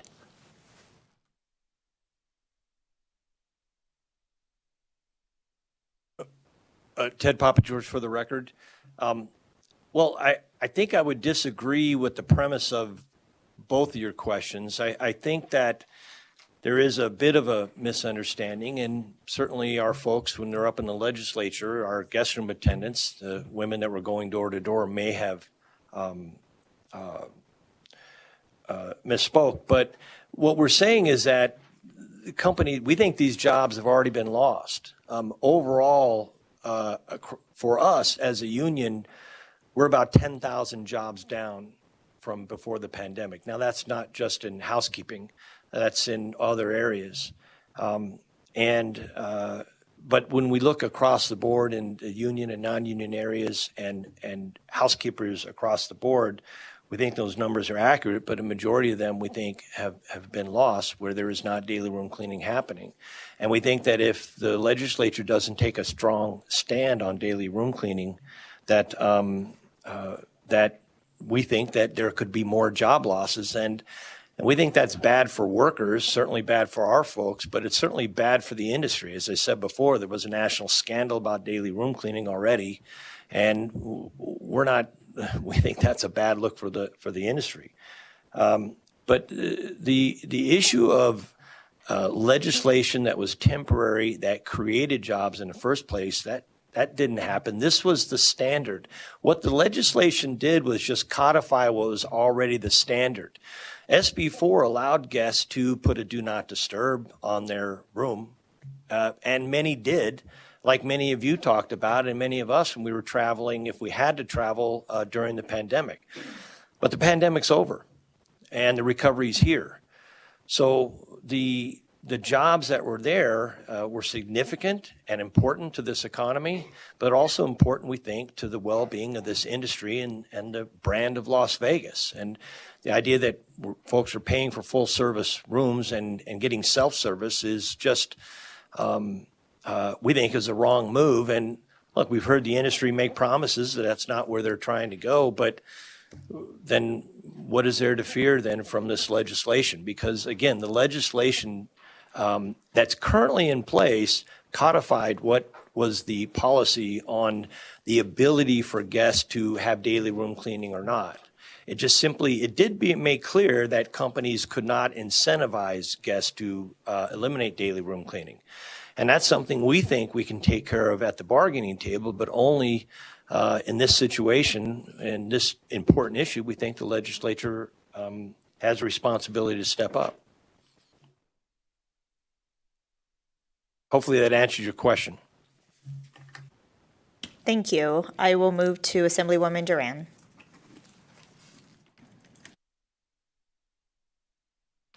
Thank you, and thank you for your presentation, Mr. Papa George. My question is, I do know that our housekeepers are very hardworking women. They do have a lot of policies, I guess, and practices that they have to follow when cleaning a room. By not having, and I know we talked about a little bit about the inspections, can you basically do, because I know, I think to elaborate a little bit more on what a housekeeper does in her station and what they do, because there is some talk about how it is harder for them to get their work done. And if you can, you or somebody from a guest room attendant can elaborate on how that is happening, because I don't think people understand the story of what they have to do when they do not clean a room every day, if possible. Thank you. Ted Papa George for the record. Thank you for the question, Assemblywoman Durand. Look, we heard previous testimony about, we didn't know what was happening with the pandemic. That's true. Look, the SB4, for us, we like to think it was our bill. We called it Adolfo Fernandez bill because it was named after one of our members in one of the hotels that was killed by COVID. We lost over 200 of our members to COVID. We didn't know exactly what was needed. We all did the best that we could. Those cleaning requirements were reduced in SB 386, what we call our right to return bill. And at this point, we're in full agreement that the cleaning standards that were COVID specific should be repealed. But we've seen the industry move in a different direction. And again, it isn't just here in Las Vegas, but we're not the rest of the hospitality industry. This is the entertainment capital of the world. We have a responsibility to make sure that that we are the gold standard. And the operators that have spoken, the ones that we have relationship with, we have contracts with, and some that we don't, they're experts in their field. There's none better. But what's happened, we think, is an opportunity by companies to look at the profit margins with less labor and less cleaning and attempt to modify behavior of the guest. We don't believe, and our guest room attendants will tell you, that that's just not the case on the floor, is that folks are not wanting daily room cleaning. The opposite is what they encounter. And so what we do know is that this move towards more checkout cleaning and the daily cleaning and less stayover makes the hardest job much harder. It makes it much harder to fill, much harder to retain, much harder to recruit. And as I said before, we're going to take this on in bargaining, and I think it's going to be a very tough negotiation over this. But at the same time, we think these house cleaners are the backbone of the industry. Everybody works hard in these hotels. They're physical jobs. But the reality is that these are the most physical and the most difficult to recruit for and the most difficult to retain. So in addition to what we're going to have to do at the bargaining table, we think it's very important that the legislature stands with these working women and takes on these massive corporations on this issue.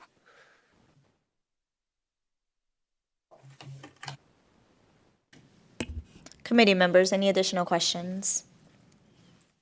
I don't think so. Thank you so much for taking the time to answer all of our questions. We will move to testimony in opposition to Senate Bill 441. Is there anyone here in Carson City wishing to testify in opposition? Please remember to state and spell your name for the record. You have 2 minutes each. You may begin when you're ready. Thank you. Good afternoon, Madam Chair, members of the committee. My name is Silvia Buenrostro, Silvia, last name Buenrostro, Buenrostro. I am a culinary union member for 27 years. I did clean rooms for 5 years. I've been in the housekeeping industry 15 years. I worked at status board, so I have seen every single day how our housekeeping department, and I have done it myself, and the hard work that has been done to keep the services up to our customers and our guests. With this bill, SB 441, I am opposed to it because the daily cleaning is very important every day, not only because of the COVID, but many other germs and other things that are happening in the rooms, as our industry is one of the best in the country. We are the entertainment capital. We do have to provide the best service for our customers. Yet, the customers are very upset when they're paying resort fees and they're not getting that type of service. And I have daily, spoken to friends of mine, and I have speak to guest room attendants as the dangers have come up where the customer is very upset. I hear, some people make comments about how we had the problem with the toilet paper. Well, we had guests coming up to our members, our guest room attendants, being upset and getting beat up because they did not have the service toilet paper or towels or anything because they had requested service. This is a bill that it puts everyone in danger by not doing their daily room cleaning as it is expected. Our guests are coming to get that service, paying their resort fees, and they're not getting it. COVID is still here. Even though it's not in a great majority of numbers as it was at first without vaccines, but it's still here. And so I will ask you all to oppose to this bill because we do need to keep our housekeeping department protected and our customers returning to the good services that they expect. So I do oppose to this bill. Thank you. Thank you. Thank you, Chair Marzola and members of the committee. For the record, my name is Susie Martinez, and I am the Executive Secretary Treasurer of the Nevada State AFL-CIO. And on behalf of over 150,000 members and 120 members, the Nevada State AFL-CIO opposes Senate Bill 411. The provisions in Senate Bill 4 ensure that our state's economy stayed afloat during the pandemic and protected our hospitality workers as they worked to keep the businesses up and running. Repealing daily room cleaning requirements in hotels would put the profits of hotels and casinos over workers and lead to thousands of Nevada jobs being cut. Since the beginning of the pandemic, hotel executives have been trying to end daily room cleaning, even though it keeps both hospitality workers and guests safe. Without daily room cleanings, there will be mass job eliminations that will lead to housekeepers across the state being overworked to make up for lost labor. Today, the committee needs to consider whether they want to keep people employed or allow hotel executives to continue to pocket record-breaking profits at the expense of hardworking Nevadans like myself. For many of you guys who didn't know, I worked in the hotel industry for over 33 years. We must keep daily room cleaning intact and ensure that we protect the workers that kept the hospitality industry and our economy afloat. Like I said, I did work at one of the properties for over 33 years. It got really tough towards the end. I'm going to tell you, every day when I would come into work, I had at least 20 people waiting for me because they were here to complain that their rooms were not getting cleaned. They were telling me that they were paying a nice price to stay at this property, and why was their room not getting cleaned? I always liked my job, and I could never understand why the resort industry would do that. That's our bread and butter. I mean, we should take pride. I took pride. I loved my job. How could I stay at a property for so many years if I didn't like what I did? But I'm telling you, towards the end, it was torture.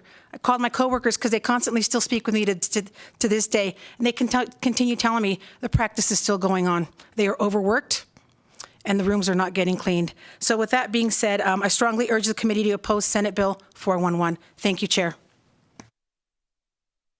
For the record, my name is Mark Ellis. I'm the President of Communication Workers of America, and I oppose 441 for this reason. I took an HR course, and in HR, one of the things we went over is they taught us profits versus the easiest way to cut profit is to lower the amount of workers you have. Wages is the number one way to cut prices. So you got these companies talking about record profits month after month after month, yet we have less and less workers. They go hand in hand. And as far as not being able to staff, if you are overworked and underpaid, your peers are going to come and say, hey, I heard your company's hiring. Do you want, should I apply? You're going to say no. So fully staff, fully pay these people, and then you'll see more and more people wanting to work there. How you treat your employees is a waterfall. They'll keep bringing more and more people in. So on that basis, I oppose this bill. Thank you, Madam Chair and members of the committee. My name is Marlene Lockhart, and I'm representing SEIU 1107. We are in opposition to this bill. We feel that repealing daily room cleaning would disproportionately impact low-wage workers, including many immigrant and minority workers who make up a significant portion of the hotel industry workforce. these workers already face significant challenges in terms of job security, fair wages, and workplace protections. Repealing this requirement would further exacerbate their vulnerability and jeopardize their health and safety. We urge your opposition. Thank you. Good afternoon, Chair and members of the committee. For the record, my name is Annette Magnus, and I'm the Executive Director of Battleborn Progress. We're here today in opposition of SB 441. We want to first acknowledge and be very clear that we opposed SB 4 back in 2020 as written, and today we stand in opposition to SB 441, and I'd like to explain why. To quote directly from my testimony on SB 4 during that special session, quote, "We would fully support this bill if it was only the worker safety piece that supports our brothers and sisters in culinary. As written, we simply cannot support this bill because the issues of worker safety and liability were combined. This should have been two separate bills, plain and simple. We must give workers compensation presumptions to people and hold businesses to a higher standard of following safety regulations in addition to the worker protections included in this bill. And that encapsulates why we are opposed to SB 441 today. Putting the Mitch McConnell liability language in the first place was wrong then, and it's wrong now. And that absolutely needs to be corrected. But we cannot do it at the expense of those very workers who do backbreaking labor every single day and have brought our economy back to life. A blanket repeal of this law would eliminate the daily room cleaning requirements that help support countless housekeeper jobs across our state. Like in 2020, we need to have two separate conversations and two different bills about addressing immunity from liability that doesn't come at the expense of working people. Please oppose SB 441. Good afternoon, Chair and members of the committee. My name is Lilith Barron, Lilithbaran, with the American Civil Liberties Union of Nevada. I'd like to wish you all a happy May Day and find it interesting that we're talking about a labor bill on this day. As all of you know, this has a historical significance to the international workers of the world. So I'm just going to read a little bit from IWW.org, talking about how there's always been a conflict of interest between working people and those who employ them since the beginning. And that conflict of interest has been between the interest of the few to gain as much as possible off the labor of the many, and in the interest of the many, the working people, to produce the needs of society for the well-being of all.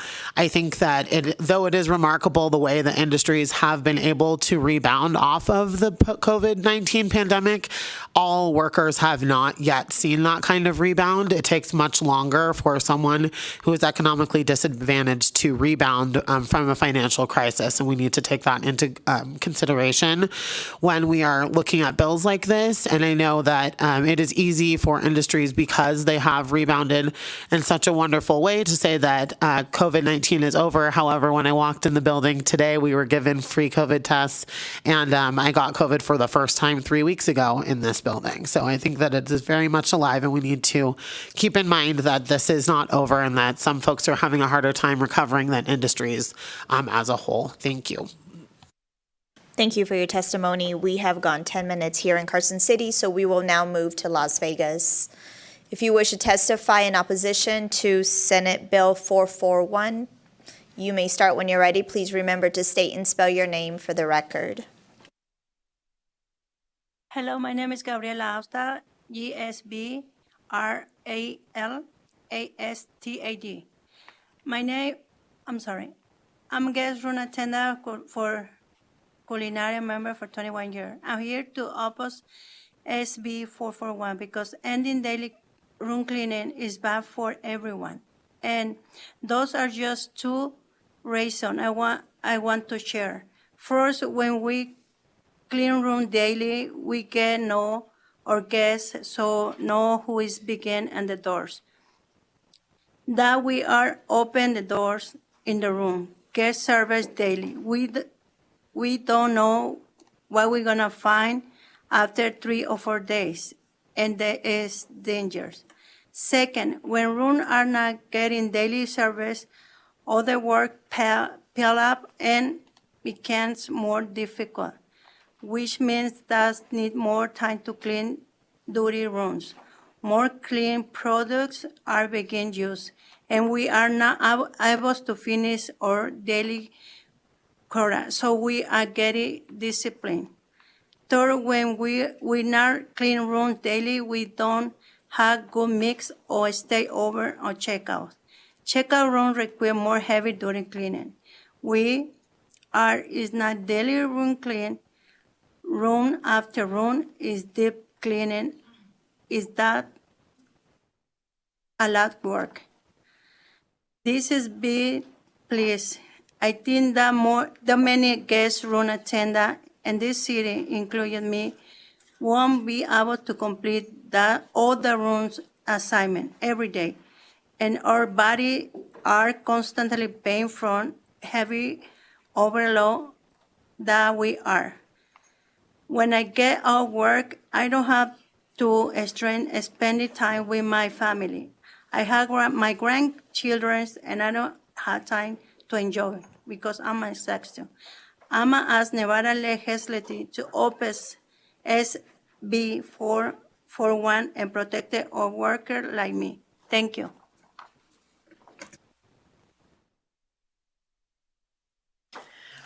Hola, mi nombre es Bárbara Pérez, soy recamarera en Las Vegas Strip y he sido miembro de la Unión Culinaria desde hace 5 años.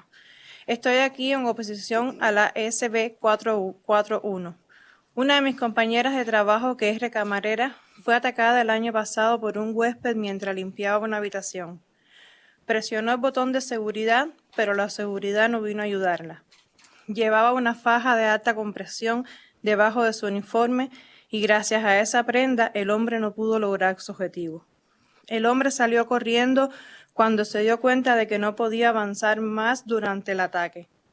Cuando entraron a la habitación, mi compañera de trabajo estaba golpeada y muy alterada y la llevaron al hospital. Casi un año después del incidente no ha podido volver a trabajar debido al trauma y miedo que siente al ser atacada nuevamente. La limpieza diaria de las habitaciones es un problema de seguridad. Las recamareras a menudo trabajan solas en los pasillos si no hay limpieza diaria de la habitación. Cuando hay limpieza diaria de la habitación, los trabajadores conocen a sus clientes y pueden cuidarse unos a otros porque hay más recamareras trabajando. Nosotras, las recamareras, le pedimos a los líderes de Nevada que defiendan a las mujeres trabajadoras, nos protejan al oponerse a la SB 441. Gracias.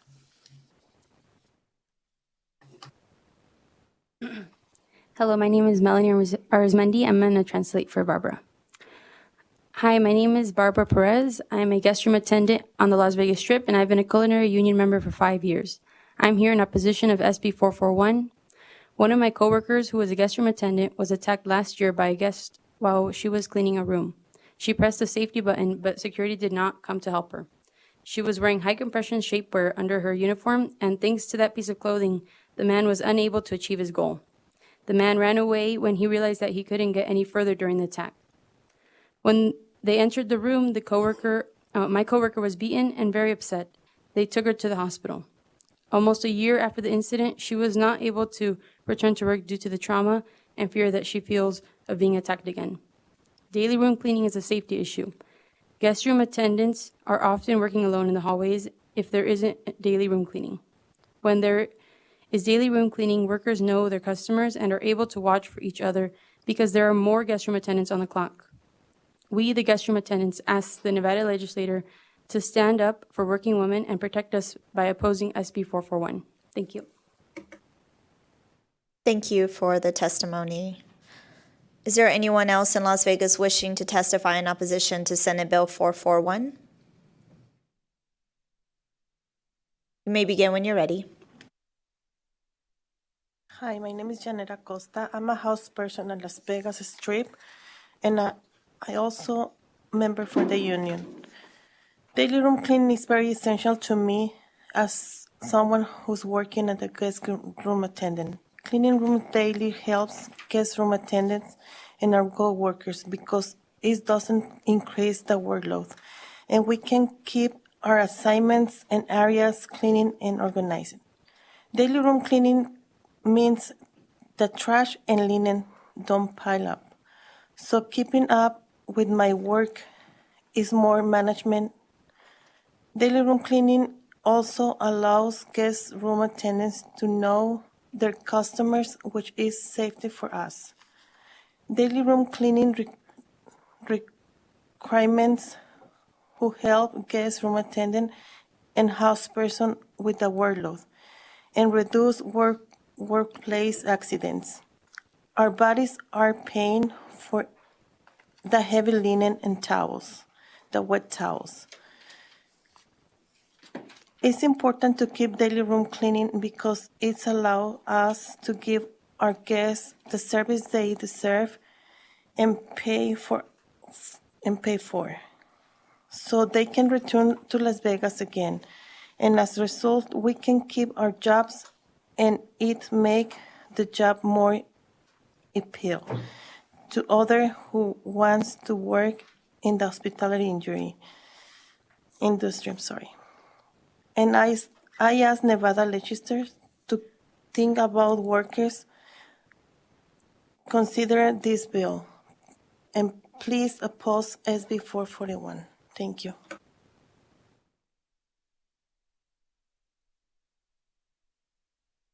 My name is Xochitl Anguiano, Xochitl Anguiano, Anguiano. I've been a guest room attendant and culinary union member for 22 years, and I'm here to testify in opposition to the SB 441. I have the swing shift, and all issues is the daily room cleaning, which contrary to what the companies say, isn't actually happening every day. So now it's more common for guests who don't want their rooms cleaning daily to attack the guest room attendant. Once a guest attacked me. He opened the door and was very angry because his room has not received any services in days. And he grabbed some magazine and threw that at me, hitting my body. He also yelled at me and issued me like I was my fault. I'm scared to go to work every day, knowing I might be attacked again. Daily room cleaning is a safe issue. Every day we hear stories of the other coworkers being attacked, and we fear that one day I won't be just a story of a guest yelling at worker, but worker losing their list because it's angry customer. Our jobs are getting more dangerous every day. I have been in this industry for 22 years, and I have changed. We need daily room cleaning to be the law and for it to be enforced so that we are protected. If this bill passes, I will leave guest room attendant without protection, and we will be more exposed to aggression.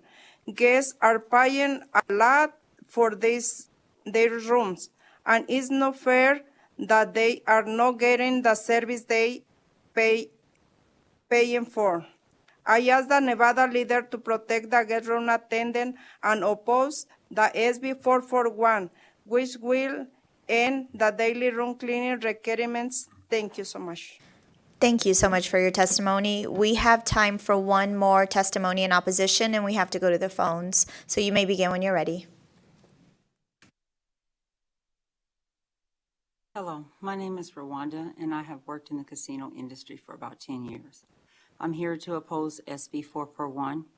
Daily room cleaning is a must. Although COVID-19 may no longer be considered a state of emergency, the virus is still very present and continues to be a daily threat to me and my family, as we have asthma. When the rooms are not clean for 2 or more consecutive days, the rooms are extremely filthy. The showers will have black mold because there is no fans, and in the bathrooms and the showers are enclosed in glass, which allows them to accumulate condensation, therefore creating mold. In the mornings, I am on the floors alone, and it's very dangerous for me. Just recently, I had a guy try to force himself in the room. It took the security about 30 minutes to arrive. We need to have security on the floors with us, and the response time must be improved. We are exposed to dangerous people that are under the influence of cocaine, marijuana, alcohol, and sometimes even more dangerous situations such as guns in the rooms. My station has a strip view, which is most dangerous for guns. With daily room cleaning, it will provide me the opportunity to get to know my guests and make sure the rooms are safe. The linen is very heavy from the mountain of wet towels that have been piled up for days. We have a lot of party people in the rooms who trash the rooms, and it's so hard on my body. I have a family that I need to care for, and when I get home, I'm exhausted and sore. If SB 441 is not opposed, many GRAs will lose their jobs, which in turn will make our jobs that much harder, as we will have heavier workloads, which will make us more vulnerable to more injuries and the previously mentioned dangers. Thank you. Thank you, ma'am, for your testimony. Can you please state and spell your name for the record? Yes, Rwanda, Rawanda, Rogers, Rogers. Thank you so much. We will now move to testimony in opposition to Senate Bill 441 over the phone lines. Broadcast, is there anyone on the phones? Callers, if you'd like to testify in opposition to Senate Bill 441, please press star 9 now to take your place in the queue.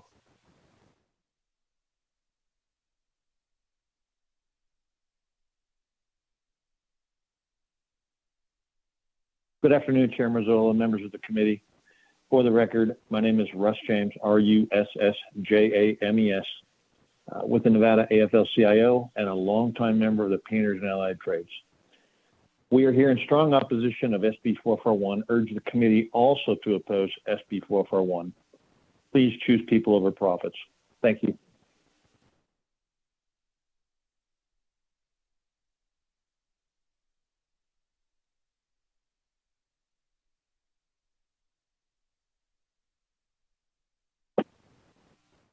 Good afternoon, Madam Chair Marzola and members of the committee. For the record, my name is Rita Weishar. It's spelled RitaWeisshaar.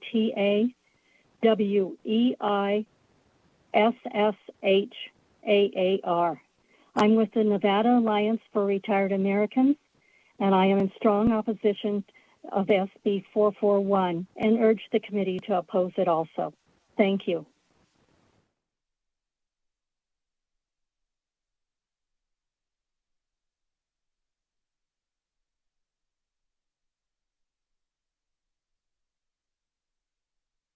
Good afternoon, Chair Marzola and members of the committee. For the record, my name is Liz Sorensen. That's L-I-Z, first name, last name, S-O-R-E-N-S-O-N.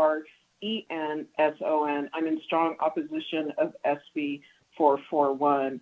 I'm asking this committee to choose safety for these workers first, and please also oppose SB 441. Thank you for your time.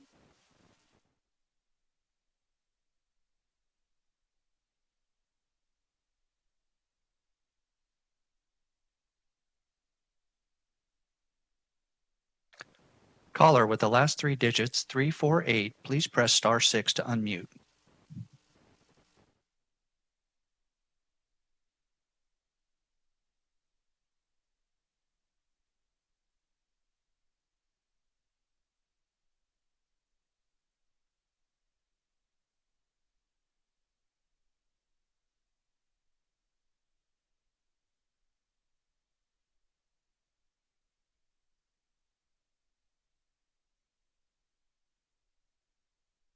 Good afternoon, Chairman Marzola and members of the committee.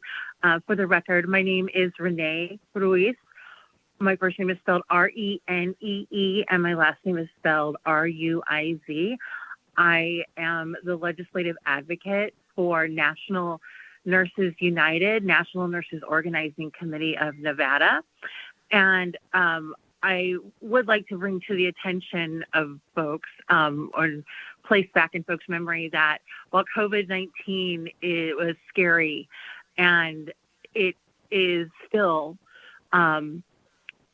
rapidly going through the community, there are other also deadly and harmful communicable diseases that are still present. So we will always be in support of public health first and the health and welfare of workers. And so therefore we are standing in opposition to SB 441. Thank you.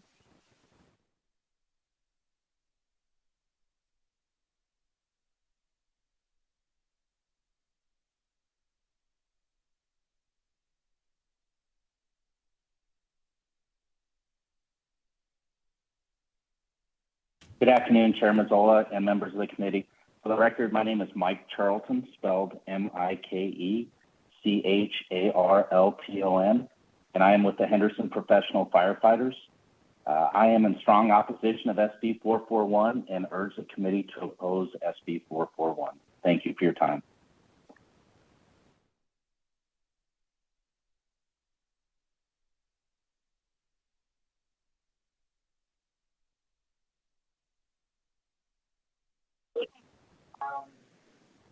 Good afternoon, members of the committee. I am Lalo Montoya, for the record, LALOMONTOYA, and I serve as the Civic Engagement Manager with Make the Road Nevada.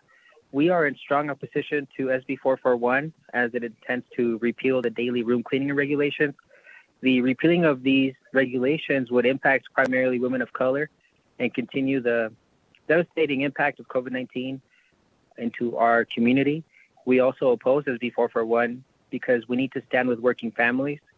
These reduced room cleaning hurts hotel guest room attendants by leaving them with an even more difficult and painful workload. Please, we urge you to oppose SB 441.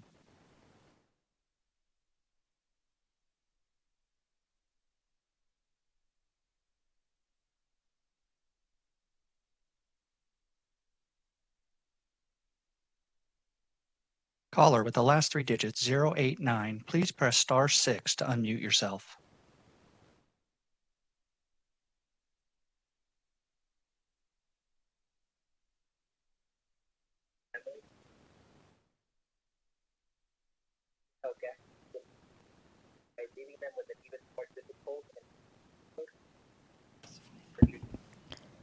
Sir, are you wishing to testify in opposition to Senate Bill 441? Yes. Or ma'am? Sorry, I wasn't sure you could hear. That's Yes, okay. you We me can okay? hear you. This is Bobette Bond. All right. Bobette Bond, BOBBETTEBOND. I work in policy with the Culinary Health Fund, and I've listened to this testimony today, and I think there's an issue that hasn't really been raised.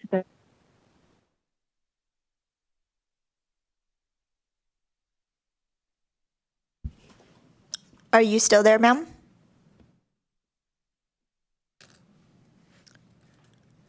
Broadcast, did we lose her? Yes, Chair. We'll move on to the next caller. Thank you.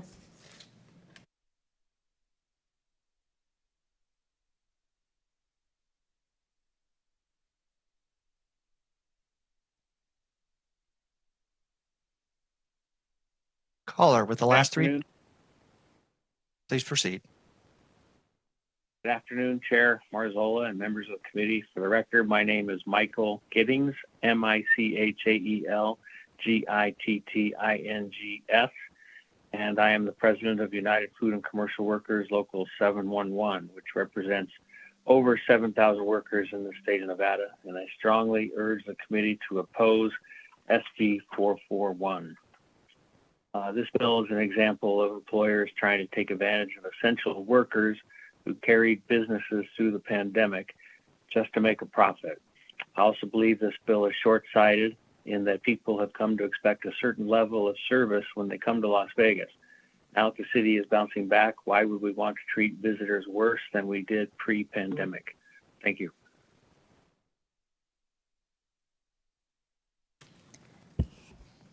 Thank you for your testimony. Broadcast, we have time for one more caller. Is there anyone else on the line? Hello. Good afternoon. My name is Brittany Bowling, Chairman Marzola and committee members. The Bartenders Local 165 strongly opposes this. So please always think of workers' safety. Thank you for your time.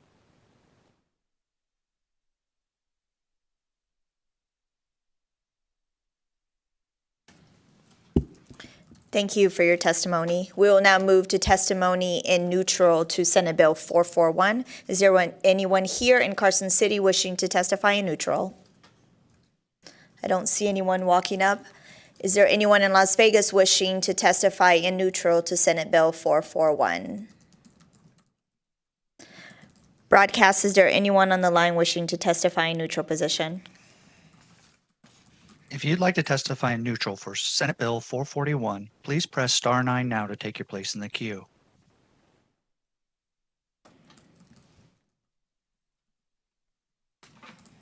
Chair, there are no callers wishing to testify in neutral at this time. Thank you.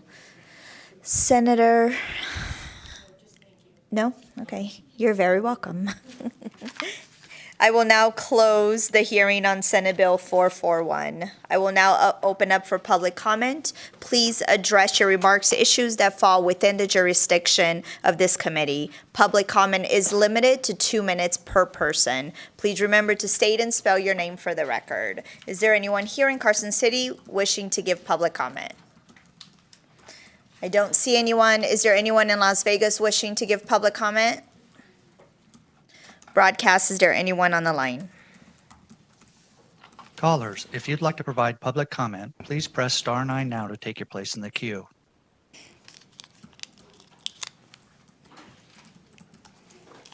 Chair, there are no callers for public comment at this time. Thank you. This concludes our meeting for today. Our next meeting will be Wednesday, May 3rd. This meeting's adjourned.